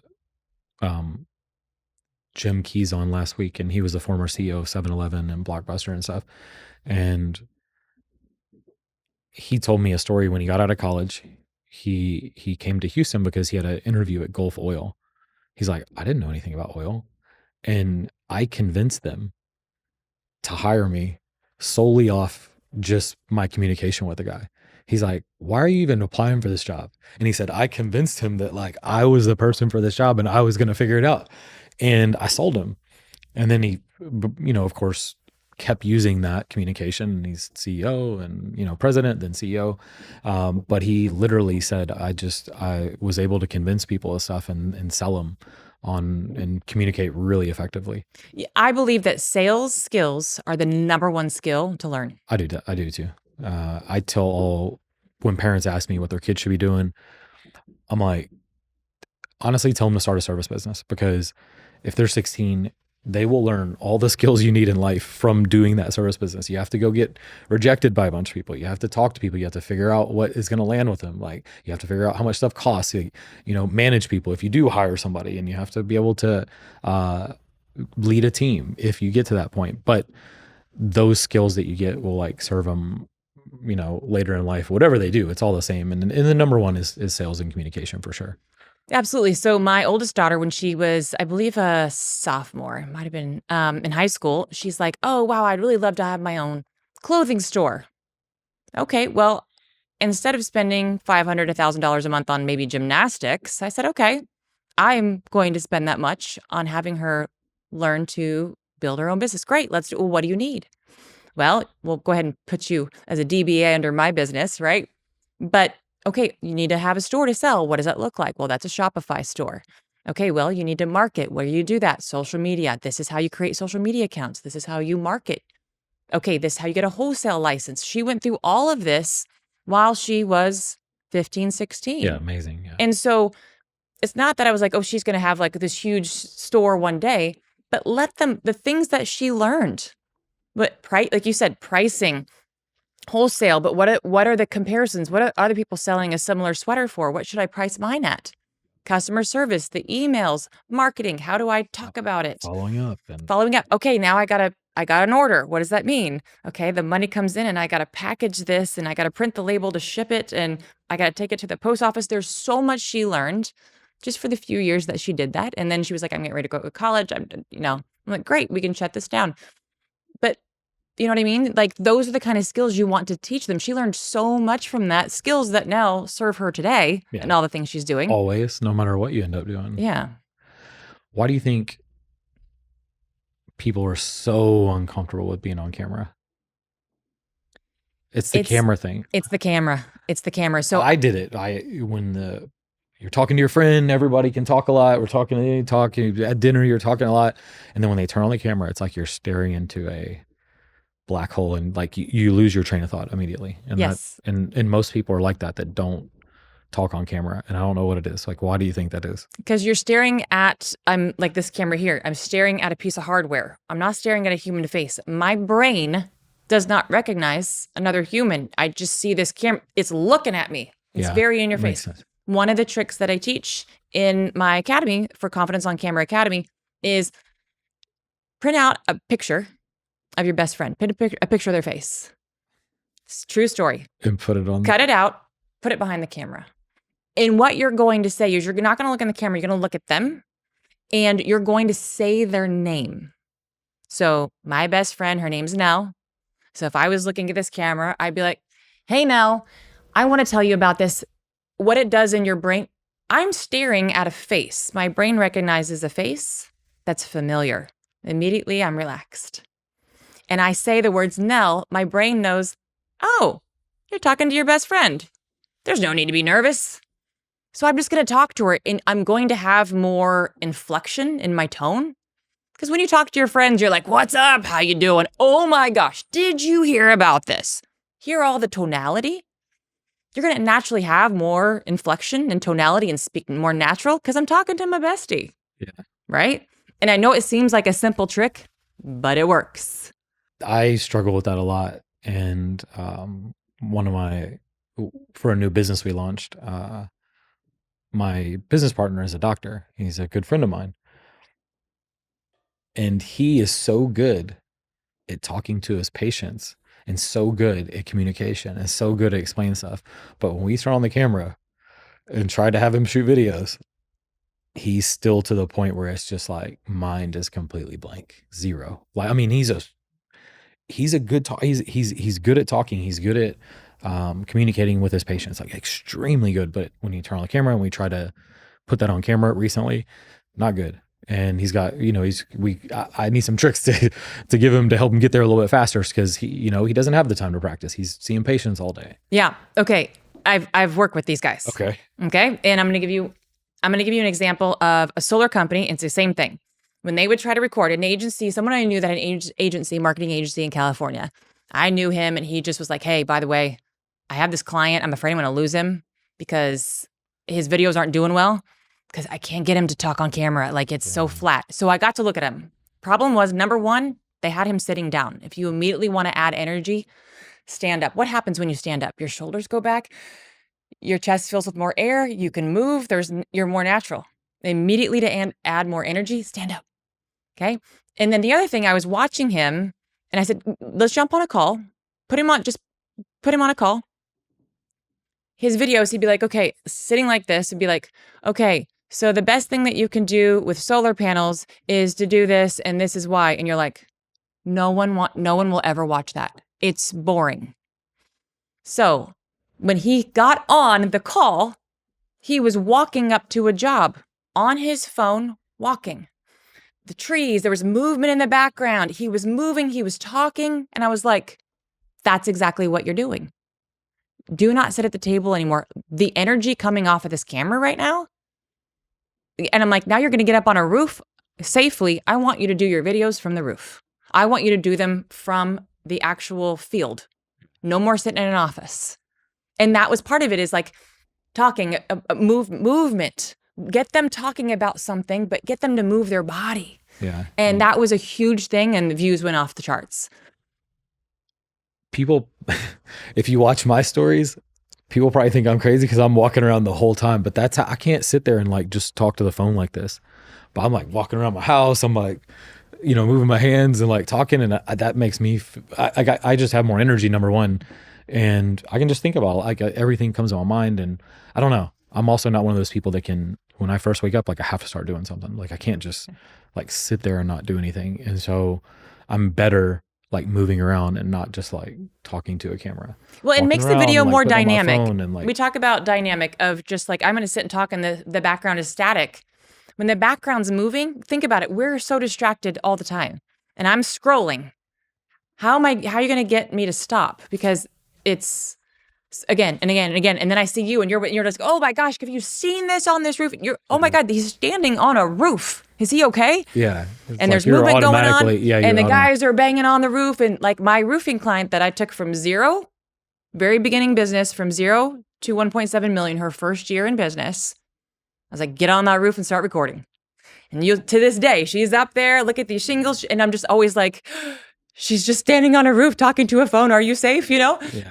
But it's so much more dynamic. Yeah. Instead of a business owner sitting in front of a logo behind their desk, like trying to talk about their business. Hello, let me tell you about the roofing. World of roofing. No one wants to watch that. I know.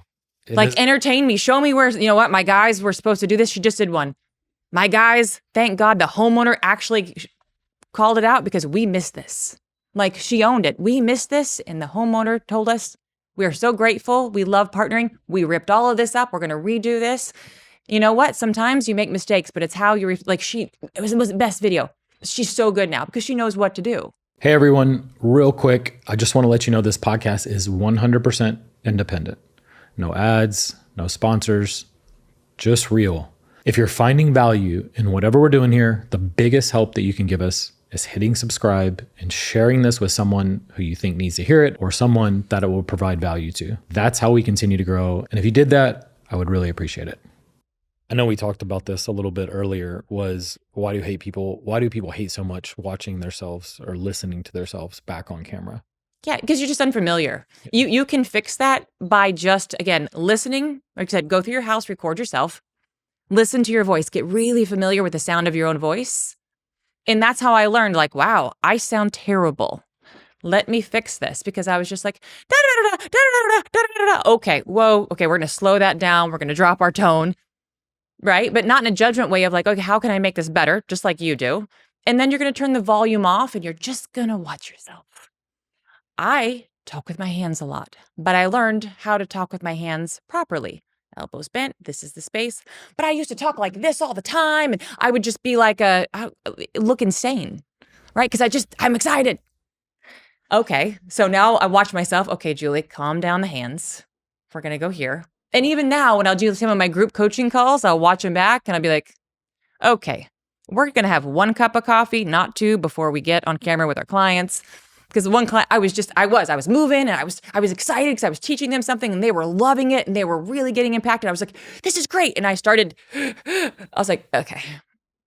And so then I have humor. The next call we get on that, I'm like, hey guys, hope you got the last one. I said, guys, I watched that back and wow. Yeah.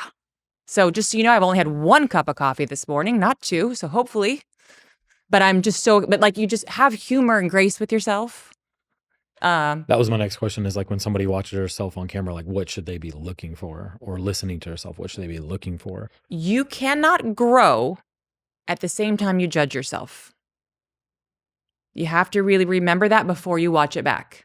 You cannot grow and get better while simultaneously judging yourself.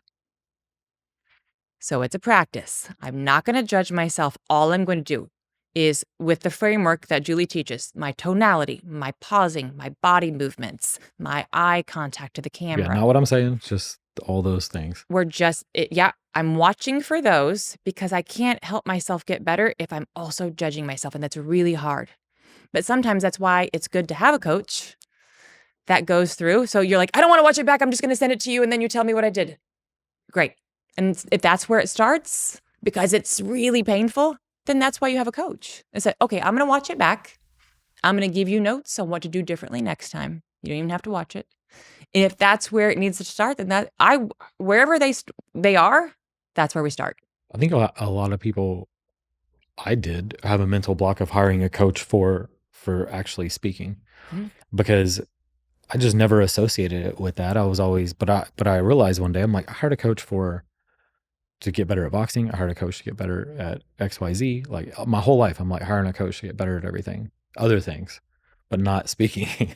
Yeah. And you expect yourself to be a professional. Good. Yeah. And it's like, even whenever your people are at a high level, whether it's an athlete or anything, they have some coach that has got them to that point, or they've hired another coach that's even better when they got to a certain point.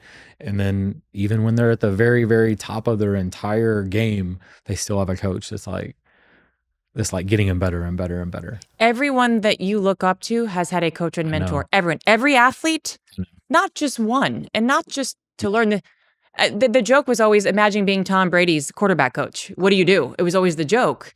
And it's like, oh no, I guarantee Tom Brady very much needs his quarterback coach. Yeah. You're like, what do you teach the GOAT? But it's everyone needs a mentor.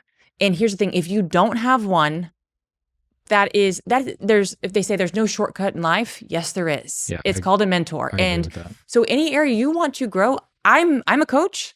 I have coaches because I know the value. And so for someone like you, what is the impact you want to have? Is it monetary? Or maybe it's both monetary and the impact that you have? Well, then how dare you not have a coach to make you better, because there's people out there that are suffering and they're going to continue to suffer because you did not step up to the plate and make yourself better in order to reach them. That's on you. Right? And that's how you hit people. You're like, yeah, I overcame that, then I was like, well, that is so stupid that I didn't have a coach. I was like, I was trying to get better at communication. I was like, that should have been the first thing that I did, because it would have got me over the hump instead of overthinking it all the time. Yeah, but with anything you want to do, a mentor. Just get a mentor. They can make big strides for whatever it is you want to do. Yeah, somebody that's already walked the path that you're trying to go. Mm-hmm. It's super simple. It's like human nature. Mm-hmm. It's like when you learn from somebody else that's already done it. It's like all of a sudden it clicks. Could have read 100 books, but like when somebody else teaches it to you, it's like, oh, okay, that makes sense. Mm-hmm. How important is eye contact with the camera? So depends. If I'm getting recorded, again, going back to just being on camera, people are uncomfortable. When you turn on the camera and your thoughts go blank, what do they do with their eye? Like, where do you look? Do you look always directly at the camera? How do you do it? Yeah, because sometimes you look directly at the camera and it's like this deer in the headlights look. Yeah. So like if I'm speaking with you and I'm looking at the camera like this, right? And I can look at you and I can just be like, well, and it was great. It's okay to glance away and come back, right? Because to just look at you the whole time is challenging. And when you're doing like your phone, you can just walk and talk, and you're talking to the camera, and then you're kind of looking off and you're talking back to the camera. I kind of do that. And that's how I get my thoughts too. I'm like, oh, the other day, and it makes me think a little bit, and then I look back at the camera like I'm looking at somebody, and then same thing. Well, if you're talking with a friend, I'm your best buddy. Yeah, you're not. And you're chatting. You're not sitting there staring at him. You're just like, oh my gosh, dude, what happened? And you're looking back at him, and then you're talking and you're thinking. Yeah. And then you're talking. It's like, oh, the other day, I thought I was going to go do XYZ. Yeah, that's true. What do you actually tell somebody that says, what do I do with my hands? Yeah. So I actually made a whole course on, it's a picture of a crazy lady. Like, what do I do with my hands? Is it the Ricky Bobby? Is that the show where he's like, they put him on camera and he's like, what do I do? I think everybody knows that. Yeah, that scene. That's what it feels like. But it's really about body language. And it's just really simple of how do I stand? What do I do? So really simply, and I'm not going to stand here, but you always want to show your hands. The real simple thing is when you're talking, just bend your elbows and have your hands like here. And you can So do if this. you're standing up and you're on camera, yes, you don't want to just stand like this. And look you at never want to put your hands behind your back, right? Looks like you're hiding something. You don't want to put them in your pockets. Now, sometimes if you're talking, you're doing a presentation, you can, you slide a hand in your pocket and you're talking like this. That's fine. But when you're networking or you're presenting, your hands are here. The real simple is like chin to belly button here, this box. Okay. Now, if you're pointing to something up here, you don't need to go up here. You could simply do here, right? Keep your elbows in, but it's right here and you're talking. And sometimes they'll put your hands together and I'm nervous. It just stretch them, relax your shoulders and just this space right here. How much should somebody prepare before turning on the camera? Because I think I struggle with this. I think a lot of people do. It's like, do you script stuff? How much do you memorize? Like, how much do you not memorize? Especially in the beginning when you're first getting on camera to talk as a business owner or as whoever. Like, what do you do? What's the framework? What's the steps that you take like day one? Yeah. So I tell people there's 3 parts to any video, just like there's 3 parts to any presentation. It's really simple. There's your hook, your value, and then your call to action. Okay. Right? So your hook is that opening statement. It's the most important part of your talk because if you can't get their attention, they're not going to listen to anything else you say. That goes for social media, that goes to presentations. Right? So that hook, that first part that you say, you want to have that memorized. What are you saying? Now, the value, a lot of that is story. And stories can just go. They can flow. And then the end, you got their attention with the hook. You're telling them what you want to tell them. And then the call to action. What should they do with that? So when we talk about social media, for example, it would be like, do not hire a roofer until you do this. If I'm scrolling and I practice with my clients, they'll have them and I'll turn my face from camera when we do Zoom calls and I'll just have my phone and pretend like I'm scrolling. Okay, deliver the hook. And they'll be like, so today, nope, scrolled. And they'll be like, okay, they're like, today I want to, nope. And they're like, I want to do this. I'm like, oh, what? Like, okay, it has to be, when I use AI to help me like with hooks, I actually tell it to be aggressive. That's the one word I type in. Because if you are not like, I got to punch you in the face to get your attention, they're not going to land. Well, especially nowadays on camera, it's just so much content and people are so used to like just scrolling through. Mm-hmm. And I think, like you said, when being on a roof, it's like, oh, wait a second. And then they say, don't hire this until you do this. Yeah. Or don't hire a roofer until you see this. And then you're kind of like, oh, he's on the roof. Like, maybe I should listen to him. Yeah. Or she's up there and be like, I almost fell through this roof. Yeah. Then you're going to stop for a second. What? Why? Why'd you almost fall through the roof? And then she's like, listen, this one, the decking is rotten. This is really important. When slow leaks get in, it will rot your roof without you even knowing. That's why it's so important that you get an inspection. The great news is we offer free inspections. So click the link below, book us for a free inspection. We want to make sure that no one falls through your roof. Yep. Dun-dun-dun. See, I just did that on the fly. That is a good message. So what was at the beginning? How do I cook? And then make sure you have the call to action. We do these. Click the link. That's the call to action. That's what I want them to do. I want them to click the link and book a free inspection, right? So that's how it is. Even in a presentation, like you're presenting to your groups, you're going to start up talking. And if you're like, today we're going to learn about this. Yeah. Immediately, I'm like, oh, I'm going to be here forever. But powerful question, powerful statement out of the room, into the room, boom, I got your attention. And like my daughter's presentation, again, making it in the car on the way there, I said, you have to start with something that gets their attention. And it was, what does every business in America need? I did. I'm like, oh, I want to listen. But that was a hook. What does every business in America need? More leads. And it's a question. It's a powerful question. Everyone's like, oh, what's the answer? More leads. And where are those leads? On your phone. Okay. Right? That is a powerful opening. Then what was she able to do? She was able to refer to the slides or tell a story. And then the last statement, last statement is small business owners work really hard, but people cannot buy from them if they don't know who they are. That's what I do. So is hook body, call to action. Yeah. When people are first starting, do you recommend memorizing a script or of some sort? Like how much should be scripted when they're starting to be comfortable, like just actually making a video? Here's the thing. You don't need to remember anything. And you're big into AI, so here's what I would do. You can go in there, tell AI about your business, what you do, and tell it to make, 50 aggressive hooks for your business. And so it's going to tell you. So you have a sheet of paper that no one needs to know that it's there. So you can look at it and says, don't get your roof done until you hear this. Yep. Okay. And then you can always edit in the rest. Right. So okay. Like, then you can and then I get my camera and I'm like, so I don't need to memorize it. I looked at the paper. Don't, hire someone for a roof until you hear this. And the great thing is editing. All I need to do is deliver that. Then I'm like, okay, I got it. So I could actually go through all of the 50 of them. I'm going to not use 20 of them. Right. I always say the goal is to get like a month's worth, but I'm going to do 50. And I'm going to go through in different parts of it. I'm going to just go through. What was the next one? Cross it out. No, it's the next one. And I'm going to record all those hooks. Got them.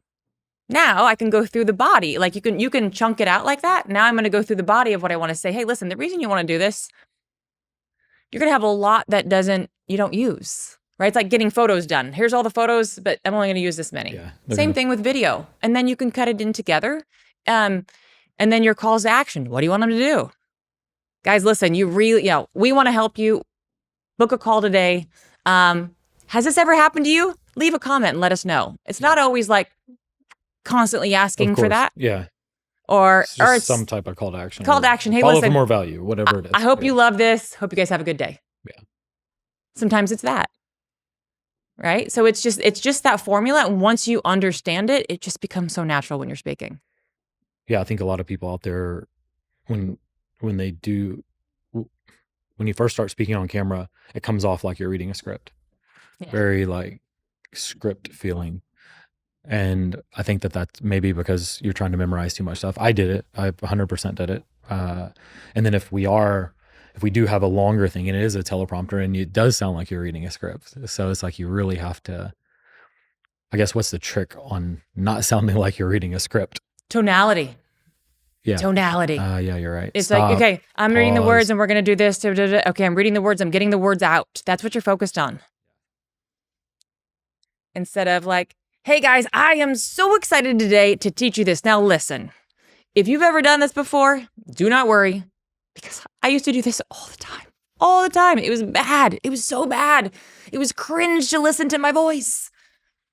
But that's exactly why I made this for you. So, like we're buddies. We're talking. Yeah, that's how you make a scripted video sound like a conversation. It's make it a conversation. And so again, I know it's a thing. Put a bunch of your friends up there. And the reason you're looking at the picture in their eyeballs, because you want your brain to say, this is familiar. It'll make it more natural. Because if I'm like, hey, Shawn, let me show you how to do this, and we're going to give you these 3 steps, you're going to be like, this is horrible. But I'm like, Shawn, so glad you are here. We're going to help you today. And always remember, there's only one person on the other end of that camera. So pretend like you're talking to that one person. You feel like you're talking to the internet, but the person watching it is one person. They're alone somewhere and they're listening to you. Easier said than done on that one a little bit. Yeah. Especially when you first start. I remember like the podcast cameras are turned on and I could talk about business for days. Yeah. About it. Yeah, I could talk to it for 10 hours. But when the podcast cameras turn on, I'll be like, what was I going to ask? Like, I was like, it's like I'm staring into the abyss of something. Yeah. And you overthink it. Yeah. You got to remember, there's one person. Who is it? And that's why I always think of like my best friend, because with her, I'm very animated. I have a lot of tonality. I am too. Whenever you're with your friends, you are. Yeah. Because you're just like, dude, what are you doing? You're more natural. And I would so one of the actually exercises that I teach is to overextend it with be extra high with your voice and down. Like, be very dramatic in your words. Extra animated, yeah. And then deliver what you want to say, because you've just trained your voice to go up and down. At what point do filler words become a problem? If you try to eat an elephant all at one time, you're going to be overwhelmed. Okay. I want to build your confidence with familiarity goes first. I need you to get familiar with your voice. I don't care if you say 1,000 times at first. Now one of the courses in there is about filler words. And that is just a practice. I teach not to have filler words. I am aware of filler words. Guess what I still have? Filler words. It's a natural part of speaking. Yeah. And unless you're conscious of it, they creep right back in there because you absorb how everybody else talks as well. So understanding, okay, I'm going to have some filler words, but can I have less? So there is a podcast host that I follow, female, years ago, all on marketing. I loved listening to her at first. But it was so hard to listen to because she would say like. So like we were doing this and then like this. Once I started. Oh my God. Once I started down this path of recognizing what I was doing and trying to cut them out, man, listen to other people. It's really, because you're focusing on so much on you. So of course, naturally, when you listen to somebody else talk, you're like, oh my gosh, so bad. I don't want to sound like that. So I'm going to be really aware of my filler words so I don't sound like that because it's hard to listen to. It is. Yeah. When my son we first put him in school, I was teaching him all this stuff. Like, don't say filler words. Like me and him are practicing every day. We're push-ups. If, he catches me, if I catch him, push-ups. And it worked really well. And then his first day of, I don't know what they call it, like open house where you go meet the teacher. This teacher was so bad. I go, why am I sending my kid to this school? Like this, what I've been working on for months and months and months. I'm like about to put him in a class. She says it every single other word. I don't know. I was like, what am I doing? Like that was definitely one of the points where I'm like, I can't send him to regular school. Like it's just going to defeat the purpose of all the stuff that I'm teaching him. And hence wanting to create my own school for him. But yeah, I think once you start noticing it, it becomes it stands out a lot more. Once you start noticing about yourself. You can't unhear it anymore. And so yeah, it's tough. It's tough it's so tough to overcome too. Easier said than done, right? It's like one of those things that it takes a lot of practice. Yeah, and it's just an awareness. That's what it is. And I will get excited and I'll get lackadaisical with it. And then I'll notice, I put a lot of filler words. Okay, we need to go back and just like anything, I need to go back and check myself on these things. Pause. Mine, I noticed is good. And then if I'm around somebody that says a bunch of them, I'll notice myself start saying them. Mm-hmm. And no matter how much I pay attention to it, it's like, what am I doing? It's like, you don't talk like that anymore. But it just creeps back in. It's interesting. It's a perfect example of you are who you surround yourself with. I tell people that all the time. Right there. Yeah, it's true. You just subconsciously don't realize you're doing stuff. If somebody's negative all the time and you're around them all the time and that's all you know, and you talk to them after you get off school or after work or whatever it is, you just subconsciously will start being negative too, because it's just how human nature is, I think. Absolutely. And so I tell our students that. I preach that a lot on social media. I think everybody's heard it enough from their parents, on social media now. Everybody says it. It's like always a thing.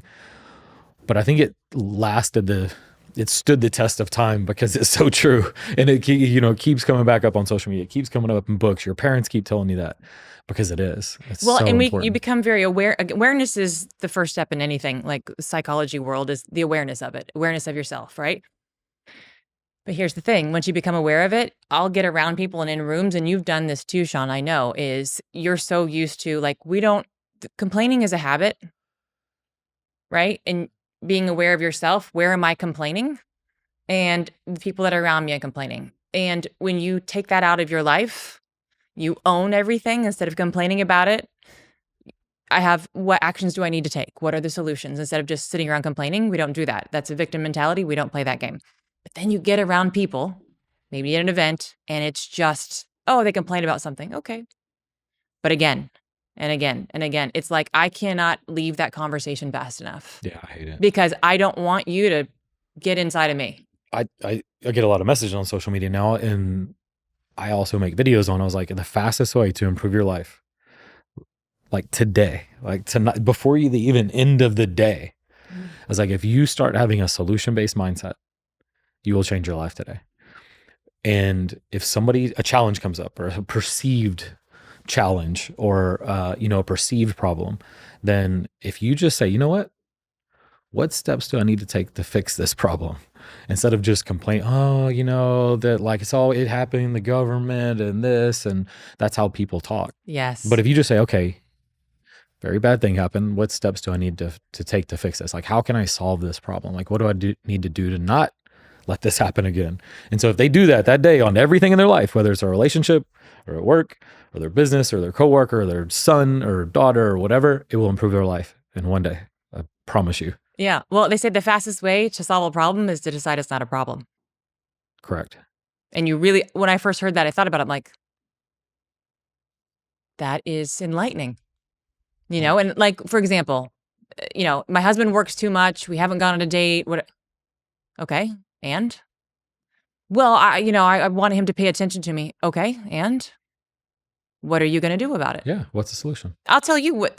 I'm going to walk into his office and say, hi, it's Friday at 6:00. You're going to meet me in the kitchen. We're going to have a glass of wine. You're going to take me to a dinner that I made a reservation for at 6:30. And you're going to give me your time and attention and tell me I'm pretty and feed me. Deal? My husband's like, absolutely. Yeah. Great. Did I just solve the problem? Well, but I want him to. Okay, well, now there's a whole different level of victim and poor me. We don't do that.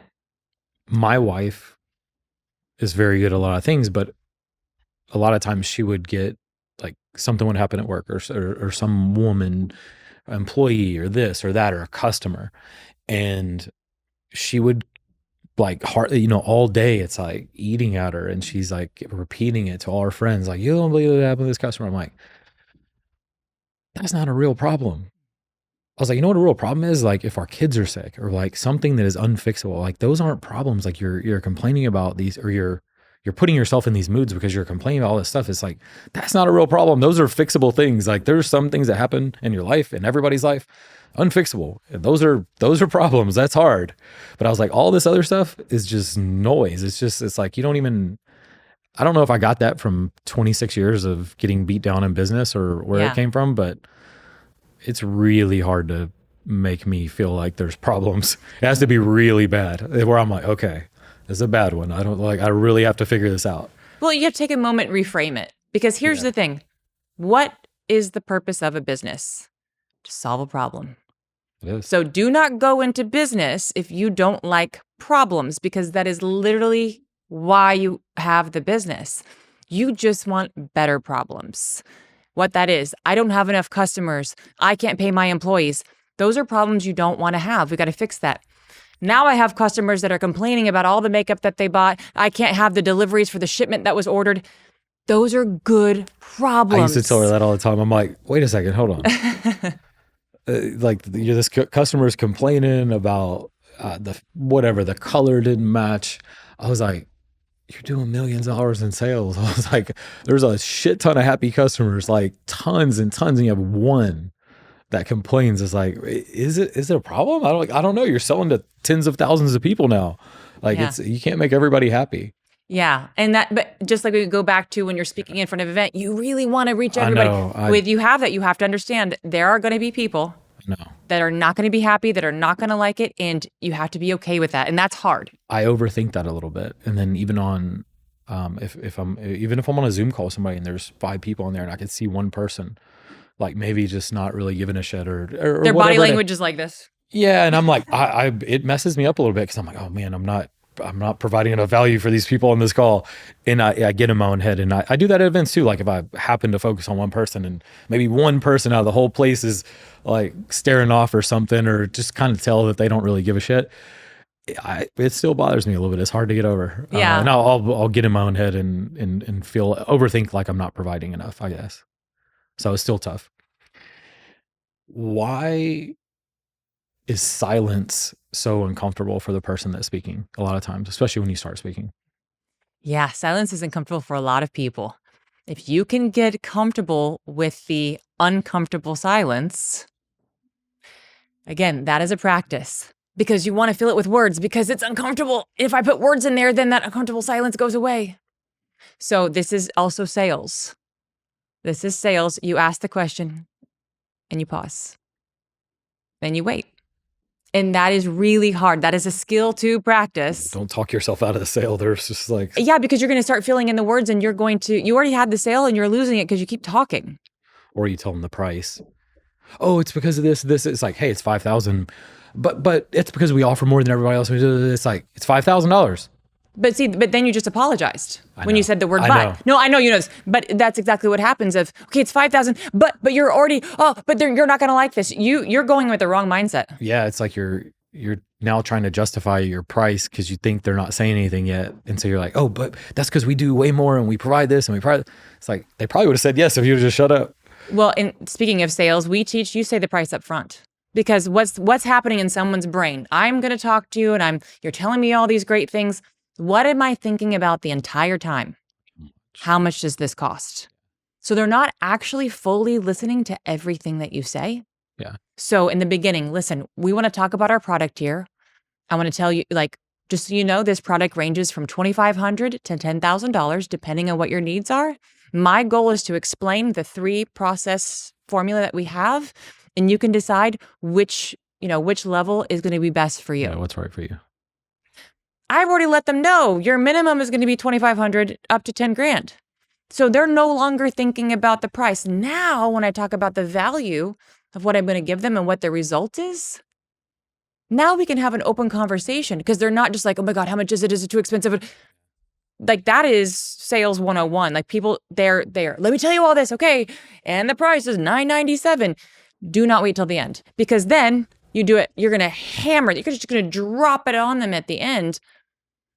And then they have to start processing everything. And then they're processing it. Oh my gosh. Is it enough value? Is it too expensive? Is right. It, yeah. But when you tell them the price up front, here's the range. I love giving a range, right? Because one number, it's like a yes or no. Our options range from, let's say you had a do-it-yourself course for $90 and you have a private one-on-one up to $20. Listen, we have a few products. They range anywhere from $90 for things like do-it-yourself all the way up to $20,000, which is a year-long one-on-one. I'd love to share with you what our process is and what we offer and make sure that we find the best fit for what you need and you can have, get you the information to make the best decision for you. How does that sound? That is such a opening to do that. Now I can talk about the value and they're going to be more receptive, right? So that's right there. If anybody listening is in sales, start with the price and then add the value because you're going to build the value as you talk. Yeah. I like selling on proof and transparency too. I don't like trying to, I don't know. I'm not also just like a natural salesperson. Yeah. So it always seemed the best to me, just like, hey, let's just provide as much proof as we possibly can and be super transparent. And hopefully we're providing a value where they'll buy is like how I always think about it. Yeah. So my thing is with products, if you can give options, because I think, oh, this person is never going to be able to afford my $20,000 program. Like I can make that judgment. But then at the end, they're like, yeah, I'll tell you. I'll send me the link. I'll take the, you're like, wait, what? But I can't sell it to them if I don't offer it. And so, but I want to, there's do it yourself. There's do it with me. And then there's, I do it for you. Like we always say the 3 type of packages, right? Yeah. And then always have one that you think is going to be way too expensive. And you're like, no one's going to buy this. They cannot buy it from you if you don't offer it. And it's going to make all these other ones look a lot better. Yeah. I'm like, who's going to pay $20,000? And then guess what? They're like, absolutely. Can you send the link? I'm like, oh God. Yeah, if you can solve a problem, there's always somebody out there that it's like, that's my exact problem. I'm good. I'll pay it. Right. And here's the thing. Well, then I think about it. Oh, well, they paid me $20,000 and I helped them make $2 million. So yeah, that was a pretty good return on investment. I might charge more next time, Yeah, the person selling it is not looking at it that way most of the time. It's like, hey, if they're going to make X number of dollars, then I don't know. There's even higher numbers than 20,000 that make a lot of sense. Yeah. Well, even like teaching confidence, I'm going to teach you how to speak. But do you think that if you learned how to speak confidently on stage and pitching your products, what that would do for your conversions and then on social media, know how to do a call to action and get more leads and make more sales? If we actually put the numbers together, okay, you're going to spend 20,000 with me, but would you like an extra $22 million for that? So do you think it's expensive or is that cheap? Right? I know I do sales. So this is what I do, but it's the same thing. Going back to the filler words, if somebody wants to get rid of them, what's the best way to practice? Pause. Okay.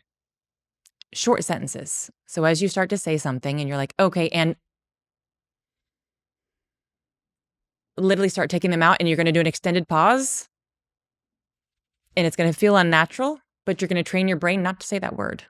That's what I told the kid when he was pitching. Whenever I tried to give him some advice. I was like, it's really hard to do.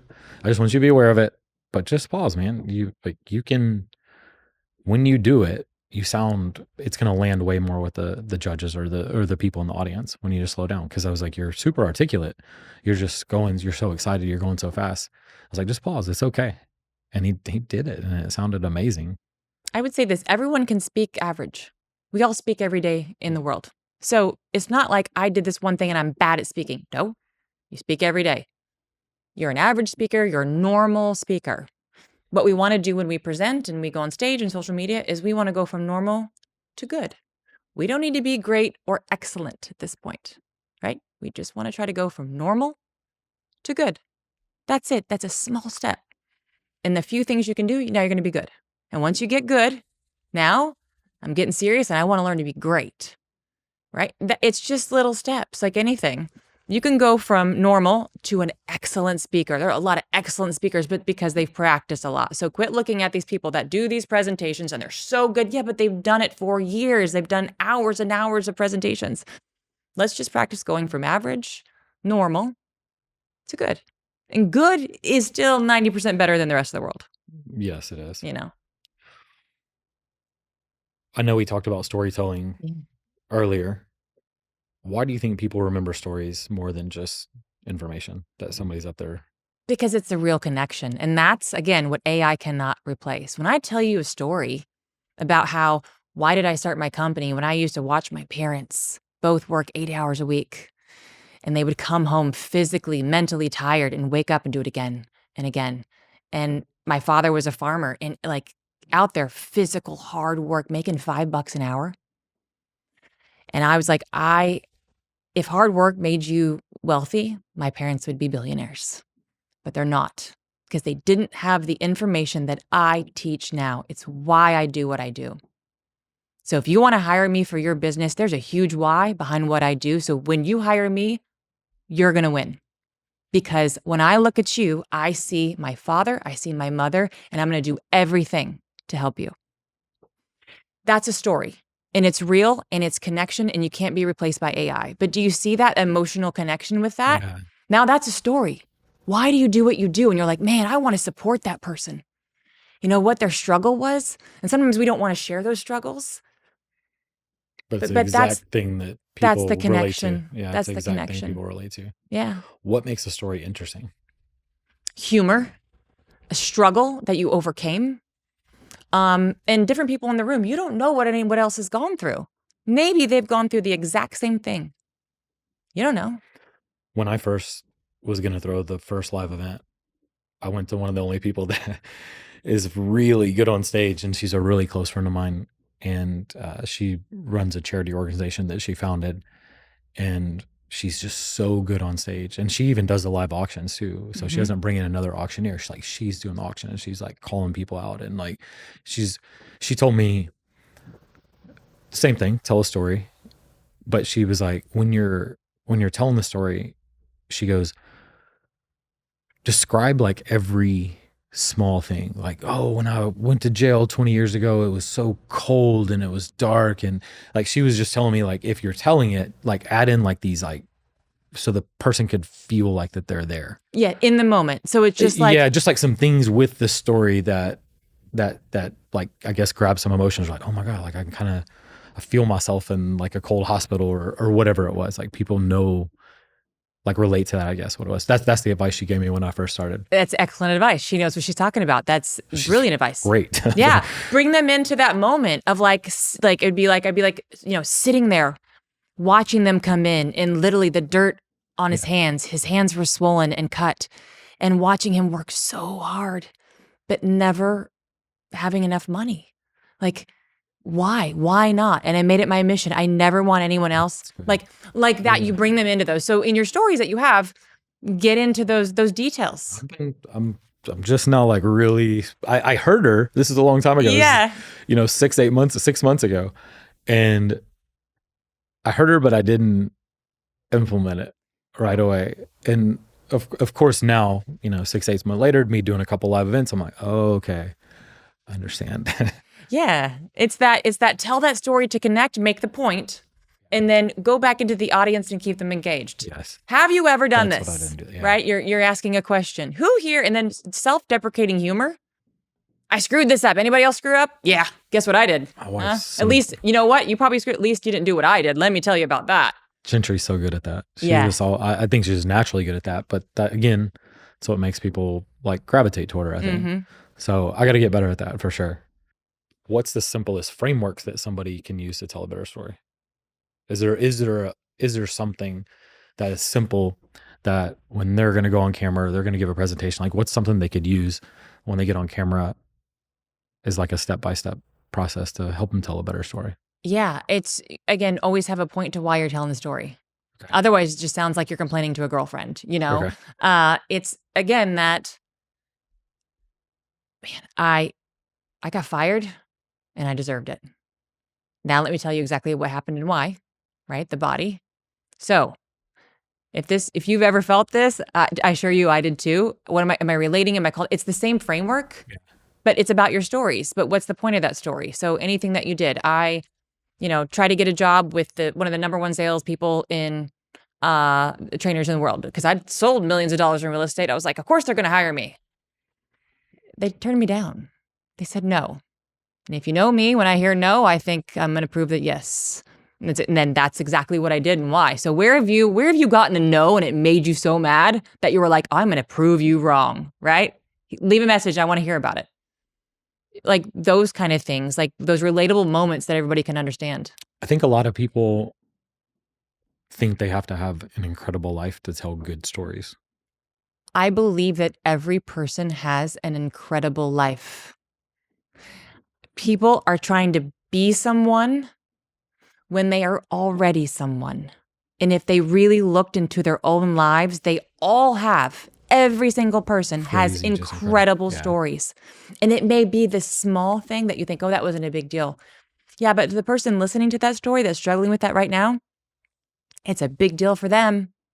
And the fact that you overcame it and they can relate to you on that, they feel seen, they feel heard. There's someone out there that actually experiences the same thing. So I truly believe that every single human is incredible and has incredible stories. They just may not know how to pull them out. Yeah, I think that's why people don't like to share a lot of stuff online or don't know what to talk about on social media because they're thinking like, oh, I have to have done all these things. Yeah, I'm not that special. I don't have a ton of experience, I guess, in certain areas of life. I guarantee. I think it keeps people stuck. I think it keeps people stuck that think that about themselves. Yeah, I guarantee every person has stories. You just don't know how to pull them out. And once you start pulling them out, I have this exercise. It's called the 100 Stories Worksheet, and it walks through how to do it. They just start pouring out of you, and you remember stories that you never. Oh wow, I forgot about that story. I just did it with my husband the other night. We were going somewhere, and I was like, oh my God, did I ever tell you this? He's like, no. And I mean, I've been with him for 24 years. I'm like, I never told you this story. And it was really powerful. He was like, I had no idea about you. I'm like, you'd think you know everything about someone after 24 years. How much vulnerability should somebody show in a story or tell in a story? That's a great question. I learned this from another mentor. We want it, and it sounds a little gross, but you can relate. We want to tell stories that are like scarred over, not still scabs, which that word is gross. So a scar, like I have a scar in here. I have a scar right here in my hand, right? It's healed. It's where I tried to pull a plug out of a wall and actually punched my blender and cut right down to the bone.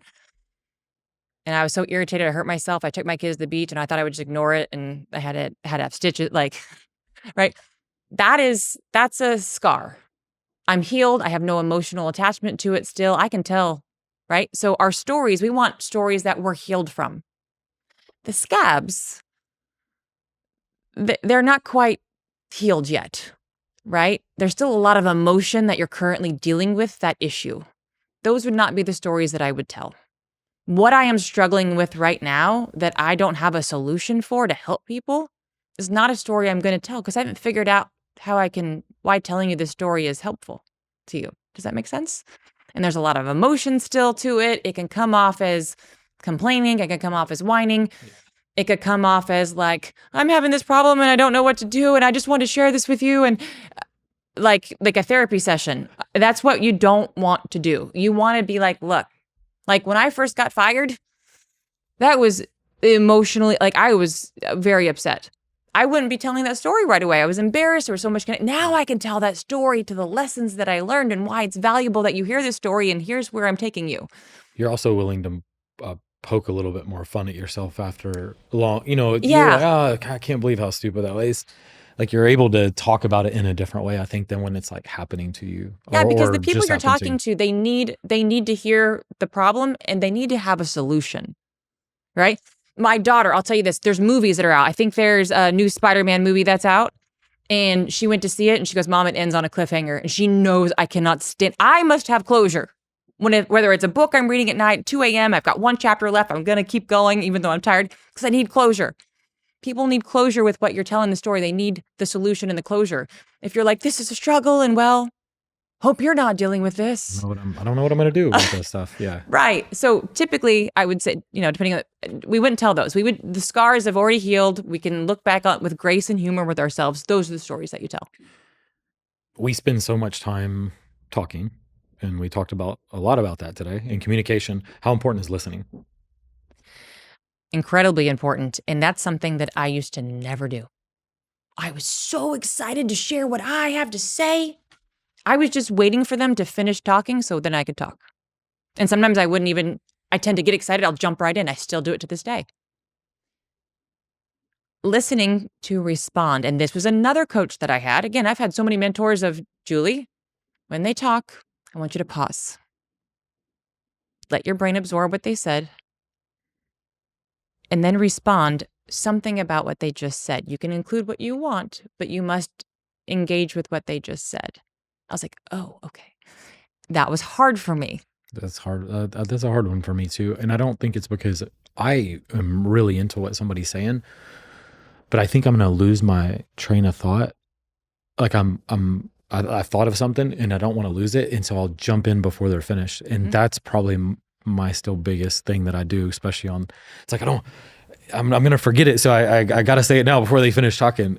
And I know I still do that to this day. I do too. Listen, I teach professional speaking. I teach how to speak on camera. I am a keynote speaker. I get paid thousands of dollars. I still do it to this day. So you got to give yourself grace. I would say my last name is Gracey. It's built into my name. I'm going to give myself grace and I'm going to give other people grace. Like, great. You're excited about what you want to say. You're excited to share. That's good. And as soon as I'm going to jump in, I sometimes will go like, oh, sorry. To this day. So there's nothing wrong with that. Nothing about you is wrong. Anyone listening, you do that. Nothing about you is wrong. You're very excited to share, which is good. It's just pausing. I've learned to just, okay, if I still want to say this in a minute, then it's valuable. If I don't say it and I forget it, because I'll forget it. I'll be like, oh, there was something really good I wanted to say. Then it wasn't meant to be said. I got to keep practicing that one. It's hard. What makes somebody a really good listener? Repeating back what they said helps you remember what they said too. Asking insightful questions. Like, that's really interesting. When that happened to you, how did that make you feel? Right? People want to talk about themselves. Yeah, you read that a lot in books, and like they do. It's the first thing that they tell you to whenever, if you want to have a good conversation with somebody, like get them talking about themselves. And if you want to control the conversation, you control it with questions. Right? Where am I trying to guide them to? If I'm talking with someone, I'm like, this is a program that you should really join. I'm going to ask them questions that they're answering that lead to this is the solution. Yeah, sales techniques. That's sales techniques. And it's not slimy. Listen to me. I'm the first person. Sometimes I'll say, I hear what you're saying. I don't believe this is the right solution for you. And the reason why is because of X, Y, and Z, what you're telling me. As much as I would love to work with you and, I'm a business owner, I would love to have you in this, but I don't think it's the right solution. I really believe you should start here. Now, if you choose and say, no, I actually really want this, great. So sometimes I will do that. It's not always like, I got to push to get the sale. I'm very much if it's not the right fit, we're not going to do it. Right? And so when you approach it that way, it also lets people's guard down. But in the conversation, I can guide them. And again, also in sales communication of, I don't know that I want to work with everyone. Maybe I'm starting to say, and they're like, well, I work with this coach and they were terrible. And then I work with this coach. Okay, you work with 3 other coaches and they're all terrible. Tell me more about that. Because now in the back of my mind, red flag, there's something missing there. Is this you? Are you unable to listen to your coaches because you had a professional coach, right? And I might then say, you know what? You're absolutely right. You don't need me. You need to just go do this. You're amazing. Bye. Because I don't want them. So again, setting boundaries and saying no, that's how you say no to. What's a bad question that a lot of people ask all the time? How are you? How's the weather? I teach networking instead of just be like, so what projects are you working on lately? It's not a yes or no question. Yeah. Right? And so I taught Gets this. them. Yeah. What projects are you working on lately? Yeah. You're going to an event. Awesome. I'm super excited to be here. How did you find out about this event? Have you come to a lot of these before? This is my first one. Yeah. I've never been here to share something. And then you talk about there's I own a, you know what? I actually own a roofing business and I've never been to these before. I'm just drove down from Dallas. How did you find out about this? I've just given them 3 different topics that they could touch on. Do they want to talk about that they're also from Dallas? Do they want to talk about this is their first event too, or they've been to 100 events? Do they want to know that their brother also has a roofing company? I've just given them 3 choices to go down. What do you want to talk about? That is professional communication. Yeah, that's a good point. I think I forget to do that sometimes too. It's a practice. And even before you go to an event, I will go through, okay, walk through the things I want to say. And I've been doing this for a long time. Because you'll forget and you'll just fall back to normal. Hey, what's up? How you doing? That's what happens. How do you disagree with somebody without becoming disrespectful? That's an interesting take. I haven't thought of that before. That's not my viewpoint on that, but I can understand how you might think that. Like that. And I know we talked about this earlier. How do you tell somebody no without feeling guilty? That comes back to that first exercise of what do you want in life? And if I want to be with my family and my children, every time I say yes to someone else, I'm saying no to them. Yeah. Every time they're like, Mom, can you sit down and play a game with me? No, because I chose to say yes to someone else and not you. You get down and you look your kid in the eyes and you say, I'm sorry. I chose to say yes to a complete stranger, something I don't even want to do, instead of giving your time to you. You were not the priority, they are. You going to say that to your kid? Yeah, but that when you imagine saying that to you would never say that. So you have to think, no first, I can always say yes later if you're a person that says yes a lot. Yep, or maybe. Or just be like, you know what? Not right now. I possibly could. But maybe in 2 weeks. I possibly could. Let me check my schedule. I don't know if I can, but just give me, actually, I can't. I'm not available. But thank you. And then sometimes when you're just very honest with family members, listen, I appreciate that. I am at capacity right now. I have too much going on. And I'll be honest, I'm very overwhelmed. So I do want to help you. I'm not able to right now. Does that make sense? And if you have someone that gives you flack back on that, they're like, no, I need you to be more overwhelmed. I need you to take care of me. That is not a friend. That is not somebody that's caring about your needs. They'll tell you right there. Which almost nobody actually does that. Yeah. And when you actually say no, they're like, oh, okay. Yeah. A lot of times your friends and family and people, they don't want to overwhelm you. They don't know your life. They don't know what you're dealing with. But they know you can help. So they're going to come to you. But be honest and just say, you know what? I do want to help you. I'm at capacity right now. You have those days when you got too much going on at one time. That's where I am right now. Can this wait for a couple weeks? Because I do want to help you. I'm just not able to right now. What are they going to say? If they throw a fit, they're going to look like the you-know-what. Yeah, definitely not the right person. Yeah. They're not the right people in your lives. But that shows you, do they actually care about me and what I need, or do they care about themselves? Yes. Good point. Why is asking for help a form of confidence? Ooh, huge, because you have, I realize that I don't need to do it all. I don't know all the things, and I'm confident because people are like, that ego comes in. I must know all the things. Like, I'm a business coach, that I must know every single thing about every kind of business, and everybody I coach, 100% of them find success. That's not real success. That's not real confidence. But when I have someone that's like, hey, I want to launch this product to this, I'm like, I don't know anything about that. But let me connect you to some people that do. I'm good at it now, but in my 20s, I was terrible. I thought I knew everything. I thought I didn't want to ask for help because if I did, it made me look weak or bad or whatever. So, yeah, you think that asking for help makes you weak. But that's how I was raised too. I was raised by, my mother's from Canada. So I have an immigrant mother. It was like, you work hard, you depend on yourself, no victim mentality, no complaining, you just make it happen. But it was also the good thing that she taught me, I can outwork anyone, right? I can figure it out. And so all those really great lessons. But the one thing that was hard is we don't ask for help. You just do it. And that works for a while until it doesn't, until you just wear yourself down. Yeah, that's what happened to me. Because you think like when I ask for help as a mom, well, that makes me, I'm not a very good mom. Or especially my men, women will ask for help more than the men. My men that I coach, if I ask for help, I am not a real man. I am there's a big ego play in that.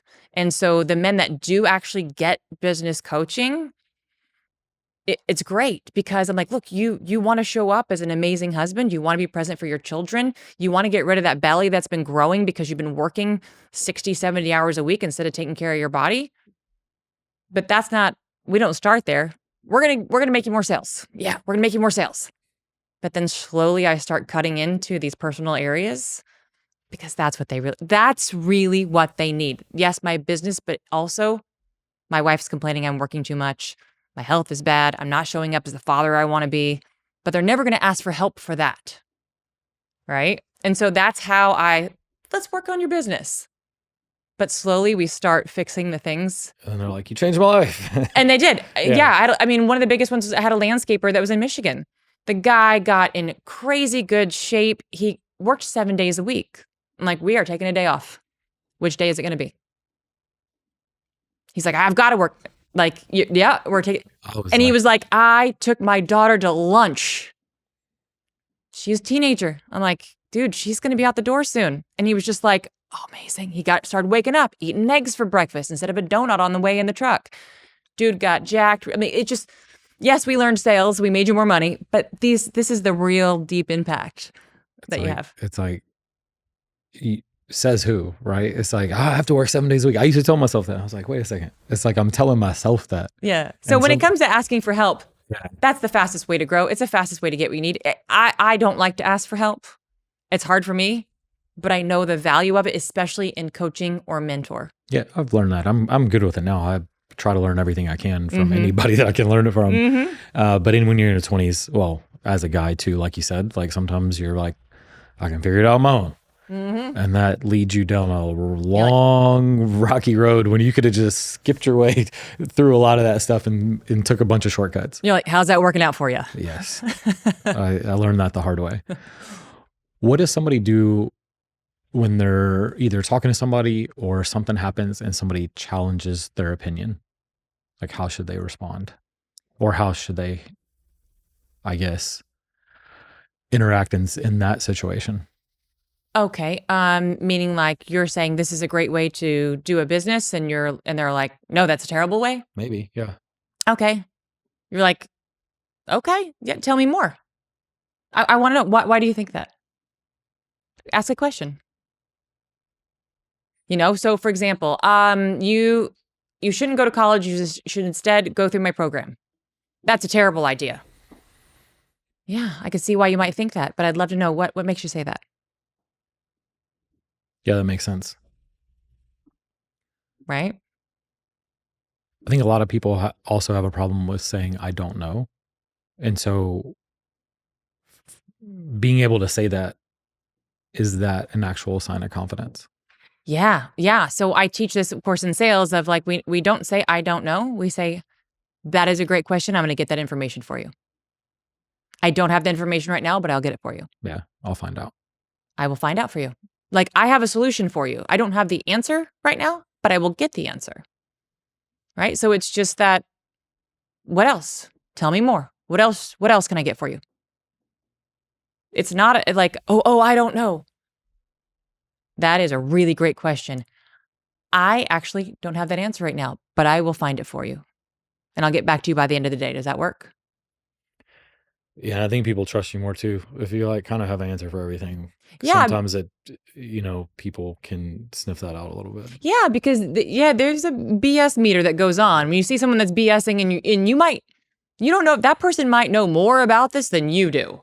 And then you're saying, "Oh, I know this," or like, you have no freaking clue what you're talking about. Like, and if you just say, "Look, I don't know. Actually, I haven't looked into that before." Or just be like, "From what I know, I believe this and this." You could just be like, "Listen, from what I understand with it, it's this and this, but I could be wrong." Right? So here's what I think, but I could be wrong, which means I'm open to your thoughts too. So if you say something that's different, you're not wrong and I'm not wrong. But I'm open to what you have to say. But yeah, sometimes you get people that are very aggressive and they're come at you. That's actually my favorite people, because that means that they're already emotionally involved in the conversation, especially if I'm like, "Hey, why should you do this?" And I'd be like, "That's a great choice. And you could go and do that." That's one option. I agree with you. How can I agree? We talk about the agreement drill. How can I agree with someone? That's a great option if that works for you. But if it doesn't, we have this.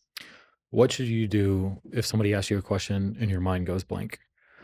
I know earlier we talked about it from like a stage speaking standpoint, but if you're just in a sales conversation or you're just in a conversation with somebody else, like, what do you do? Like, how do you recover? Meaning, like, you just asked me a question and I'm like, I have no idea what you just asked me. What were we talking about? Right? Yeah. And you're like, "I'm sorry, can you repeat that, please?" Yeah. That's it. It doesn't have to be like, shoot, my brain just went off to think of what I was going to eat for dinner right when you're talking to me. Ugh. But my brain does. "I am so sorry. I've had 3 hours of sleep. Can you repeat that for me, please?" Like, that was me, my fault. I didn't hear you. I want to hear what you had to say. "I'm sorry. I want to hear what you had to say. My brain just literally went blank. Could you repeat that for me, please?" Do that. Be honest with it. Not be like, "Oh, what'd you say?" Right? That's it. When you that's the confidence to say, "Hey, you know what? I'm not perfect," because everyone's trying to be perfect. How about this? I'm not going to be perfect. Let's try that. I'm purposely not going to be perfect. I'm going to get up here and I'm not going to say the right thing. I'm not going to do the right hand gestures. Will I still survive? Okay, so let's go up there and not be perfect. Right? It's just because I got to say the right thing. How about I just try to say the right thing? I'm probably not going to, and that's going to be just fine. You know what? I want to get up there and give myself a D- for the day. It's still a passing grade. That's my goal. If I can get an A in what I'm doing, presentation, awesome. But I'm going to still be happy I got a D-. Yeah, taking the first step. Yeah, give yourself a little grace and kindness as you learn new things.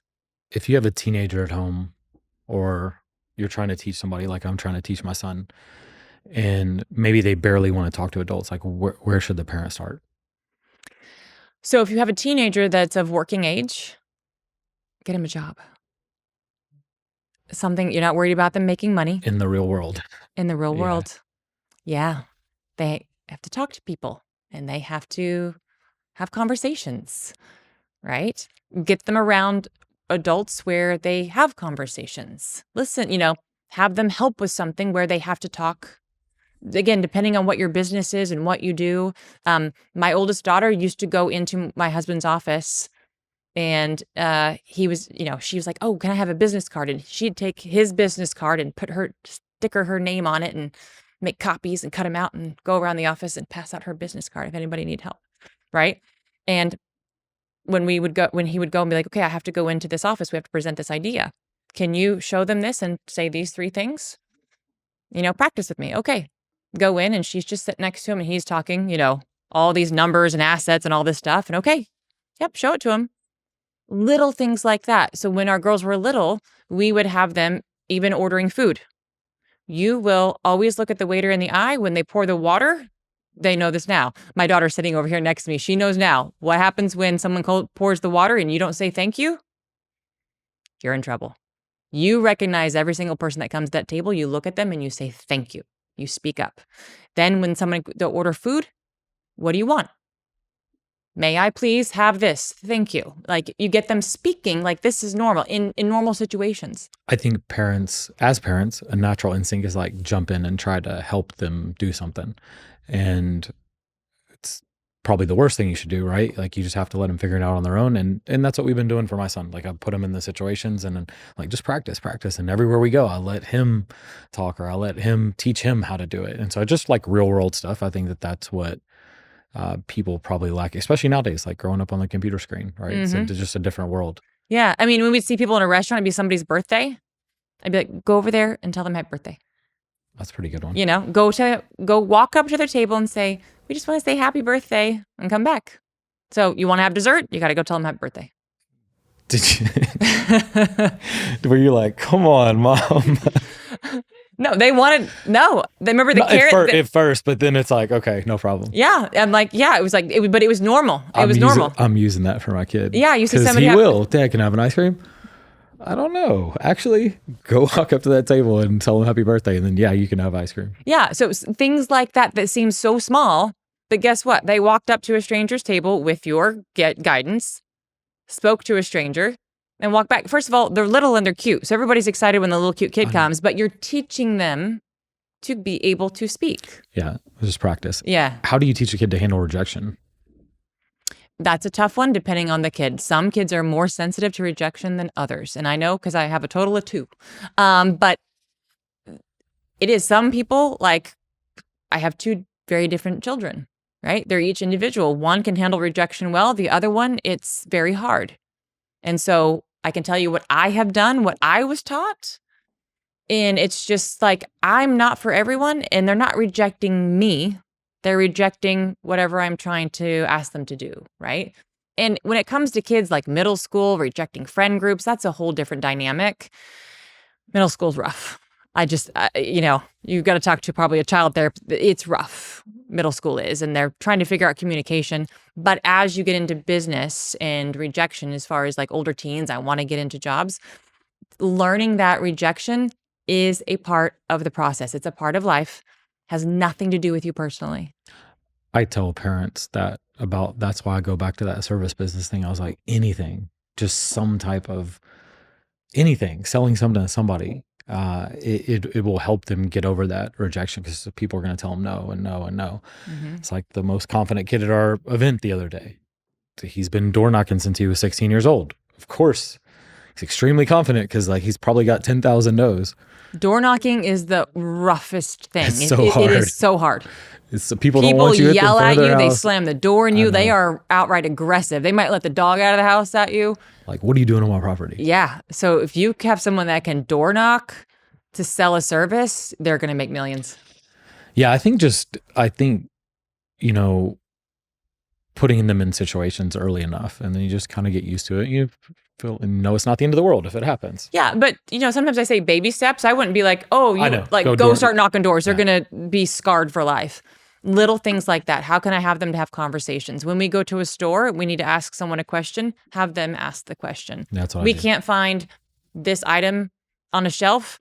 We're going to walk over and you're going to ask them where it is. And then the more you ask questions and talk to people, the less you're worried about getting rejected anyways. I mean, even going up and telling like happy birthday, the first thing, if I told my son, he's like, what are they going to say? I'm going up to this table. What if he's probably thinking, well, what if they like tell me, you're crazy. What are you doing at our table? He's probably thinking that, but the more, even doing stuff like that, I think they would overcome rejection a little bit easier the more you just like, don't care. Yeah. You just said something. It'd be like, they're going to think I'm crazy.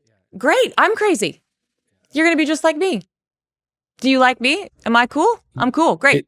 It's weird that you think that, or everyone thinks that. It's like, well, I wouldn't go up and talk to people. But when you do, they actually like you. Like, man, that guy was really amazing. Look at that kid's amazing. He came up and wished happy birthday. It's like the opposite of what you actually think in your head. Yes. It's like, I don't want to talk to this. I don't want to be weird and go out of my way and talk to this person. But if you actually do, then they like you a lot more. It's like, it's It's the opposite. But you just taught yourself a lesson. I can go up and talk to complete strangers, and guess what? I didn't die. They didn't attack me. They didn't say, you're a horrible person. You don't deserve to come and talk to me. None of that happens. Hey, everyone, real quick. I just want to let you know this podcast is 100% independent. No ads, no sponsors, just real. If you're finding value in whatever we're doing here, the biggest help that you can give us is hitting subscribe and sharing this with someone who you think needs to hear it or someone that it will provide value to. That's how we continue to grow. And if you did that, I would really appreciate it. All right, I got some quick questions. Okay. Before we end. Fire, Joe. Let's go. Let's go. What's one thing that instantly makes somebody a better communicator? Smile. I believe that too. What's the biggest communication mistake? Not communicating. Best way to get better on camera? Practice. Yes, common sense. What's one thing people should stop doing when they're nervous? Telling themselves that they're nervous. What's one thing that people should start doing? Telling themselves that they are out trying new things. They should be excited because they're doing new things. What's better, preparation or repetition? Both. You prepare by repeating I think the so practice, too. yes. Yeah. What about being impressive or being relatable? Relatable. I think so too. What's one thing that you wish somebody had taught you about communication earlier in life? How to confidently get my words across without so many words. Okay. And if somebody's watching this or listened to this whole podcast and is terrified of public speaking or being on camera, what's the one thing you would tell them before they close out this episode? Congratulations. You are normal. This is the normal fear of the entire United States, if not the world. So nothing about you is wrong. Nothing about you is broken. You're normal. It is a skill that you can build. And it starts with practicing. You can go on your phone right after you hear this. Start recording yourself talking about the most random things. No one's going to see it. You are safe. And just start practicing. Get familiar with you. Because once you do that, thousands of doors open that are full of opportunities. I agree. It's been only beneficial in my life for sure. Mm-hmm. Last thing, if you could give somebody one piece of advice that would help them be more confident, communicate better, and become more comfortable using their voice, what would you tell them? Get really clear about what you want. There is a framework that I talked about, getting very clear in what do you actually want, not what your mom wants, your siblings, society. What do you actually want? So you know what you're working toward. Lay out a plan and start taking, even if in 24 hours, take one step towards something that you want to do. And it's those baby steps that eventually get you to where you want to go. Everyone's scared of the first step. It seems so huge. It's one small step. Yeah, just start. And that is going to slowly start building your confidence. Then you start getting on camera, recording yourself, practicing. And I don't care what it is you want to do. I so strongly suggest you get a mentor. Now, that mentor could be somebody that you watch on YouTube. That mentor could be someone, but not necessarily my Uncle Bill, who has no idea anything about what I want to do. Uncle Bill means well, but he does not know anything about this. Get an expert in the area that you're trying to grow toward. I tell people that all the time. It's like, don't listen to other people's opinions. It's like in business. Oh, you shouldn't start that idea. It's like, wait a second. Have you ever made money by doing something on your own? Like, it doesn't make any sense. So don't listen to people that have gone down that path that you're trying to go. Their opinion probably doesn't matter too much when you're trying to get there. So I tell people that all the time. Well, I really appreciate you coming on. I feel like we covered every single thing under the sun in communication. So if somebody's listening to this, they should have a clear path, no matter what they're scared of or what situation they're in. I think if they listen to this whole thing, one of these things in here hopefully helps them like to take the first step or makes them better at whatever they're already doing. Yeah, absolutely. If you're listening, you have gifts that the world needs. You should not hide them. There's no reason to hide, but you don't know how to get started. Listen to this, start implementing some of the things we talked about. It will help you, guaranteed. I'm living proof, for sure. If anybody can do it, I promise you. Like, if I can do it, like there's anybody out there, it was not worse than me whenever I started. Thank you for coming on. Thank you.